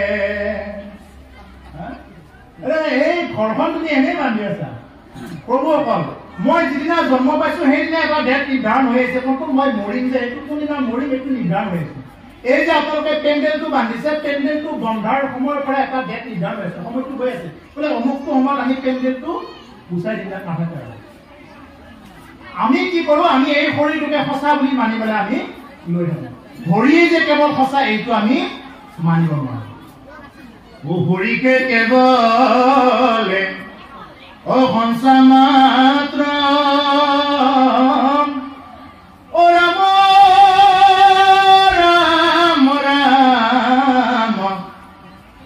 ৰাম ৰাম তান্ত দিনে নিচা যত দেখি বুলি মানে ভৰিয়ে কেৱল সঁচা তাৰ বাহিৰে আমি যিমানবিলাক দেখি আছো শুনি আছো এই সকলোবিলাক হ'ল মিছা আপোনালোকে মোৰ এই গামোচাখন দেখা পাই আছে ইয়াৰ পৰা যদি মই এডাল এডালকৈ সূতাকেইডাল টানি দিওঁ ইয়াত গামোচা দেখা নাপাব ইয়াত সূতাকে ঢেলে দেখা পাব গতিকে আমাৰ যেতিয়া নেকি বিষয়ী চশমাযোৰ যেতিয়া গুচাই পেলাই আমি যেতিয়া জ্ঞানৰ চশমাযোৰেদি চাম দেখা পাম যে আমাৰ এইটো এটা শৰীৰহে আমি সকলোৱে পৰম ব্ৰহ্মৰ অংশ আমি এতিয়া জাতি অজাতি ধনী দুখীয়া এইবিলাক কৰি লাভ নাই তোমাৰ যিমানেই ধন নাথাকক তুমি লৈ যাব নোৱাৰা থকা কেইটা দিন কি কৰা সকলোৰে লগত মিলি জুলি সকলোৰে লগত সকলো জীৱকে প্ৰাধান্যতা দি মান্যতা দি তেনেকুৱাকে যাতে আমি চলিব পাৰোঁ আৰু সেইটোৱে হ'ল ভাগৱতৰ ভকতিৰ এটা চৰম উপায় কৃষ্ণ হে ৰাম ৰাম হেন জানি মহাবুদ্ধি মন্ত্ৰ যিটো জানম ও ভকতিৰ অৰ্থে মাত্ৰ কৰো যতন কালে কৰ্মে মিলাইলে বিষয়ৰ হুকাম উপদেশী লোক হুকাম কৃষ্ণ তহন্মুখাৰাম হৰি ৰাম ৰাম ৰাম কৃষ্ণ। গতিকে হেন জানি হে বুদ্ধিমন্ত ইয়াত আজি যিসকলে শেষ পৰ্যায়লৈ উপস্থিত থাকে তেওঁলোকে হ'ল আটাইতকৈ বুদ্ধিমান লোক। এই অঞ্চলৰ ভিতৰত আটাইতকৈ বুদ্ধিমান লোক তেওঁলোকে যিয়ে নেকি কৃষ্ণৰ ভক্তি কৰিব পাৰে, যিয়ে নেকি এই বস্তুখিনি নহয়। কাৰণ বাকীবিলাক যিমানে ধন সম্পদ যত দেখা ধন জন সকলোবিলাক হ'ল মিঠা, বেছি সময় নাথাকে এইবিলাক। পুত্ৰ পৰিবাৰ হ'ব অসাৰ পৰমু কাহিনী হয় সকলোবিলাক যিহেতু অসাৰ ও আনধন নলাগয় নাম ধন বিনা জয় ঘুরানম দন হে রাঘবম জয় রামে জয় রঘুরানন্দন। কিনু ভাই কম মিলিলা মারি জয় রঘুরানন্দন হে রাঘবম জয় রামে জয় রঘুরানন্দন। হে বাপ বান্ধৱ আই মাতৃ হ'ব আমাৰ বহুত আজি ভাগ্য, এনেকুৱা এটা ভাগ্য থকাৰ কাৰণত আজি দিনটোত আমি আপোনালোকৰ দৰে সন্ত মহন্তসকলক দৰ্শন কৰিব পাৰিছো, সাক্ষাৎ কৰিব পাৰিছো। আপোনালোকৰ দৰে ভকত সেৱক সেৱিকাসকলক লগ পাই আমাৰ আজিৰ দিনটো খুব সুন্দৰভাৱে গুচি গ'ল। এইটো এনেকুৱা এটা ক্ষণ বহুত ভাগ্যৰ বলতহে, বহুত পুণ্যৰ বলতহে এনেকুৱা এটা ক্ষণ লাভ হয়। আজি উদ্যোক্তাসকলে ইমান কষ্ট কৰি, উদীয়মান যুৱকসকলে যি নেকি কষ্ট কৰি চৰণ ধৰাৰ যোৱাবাৰৰ পৰা তেওঁলোকে প্ৰচেষ্টা হাতত লৈছে,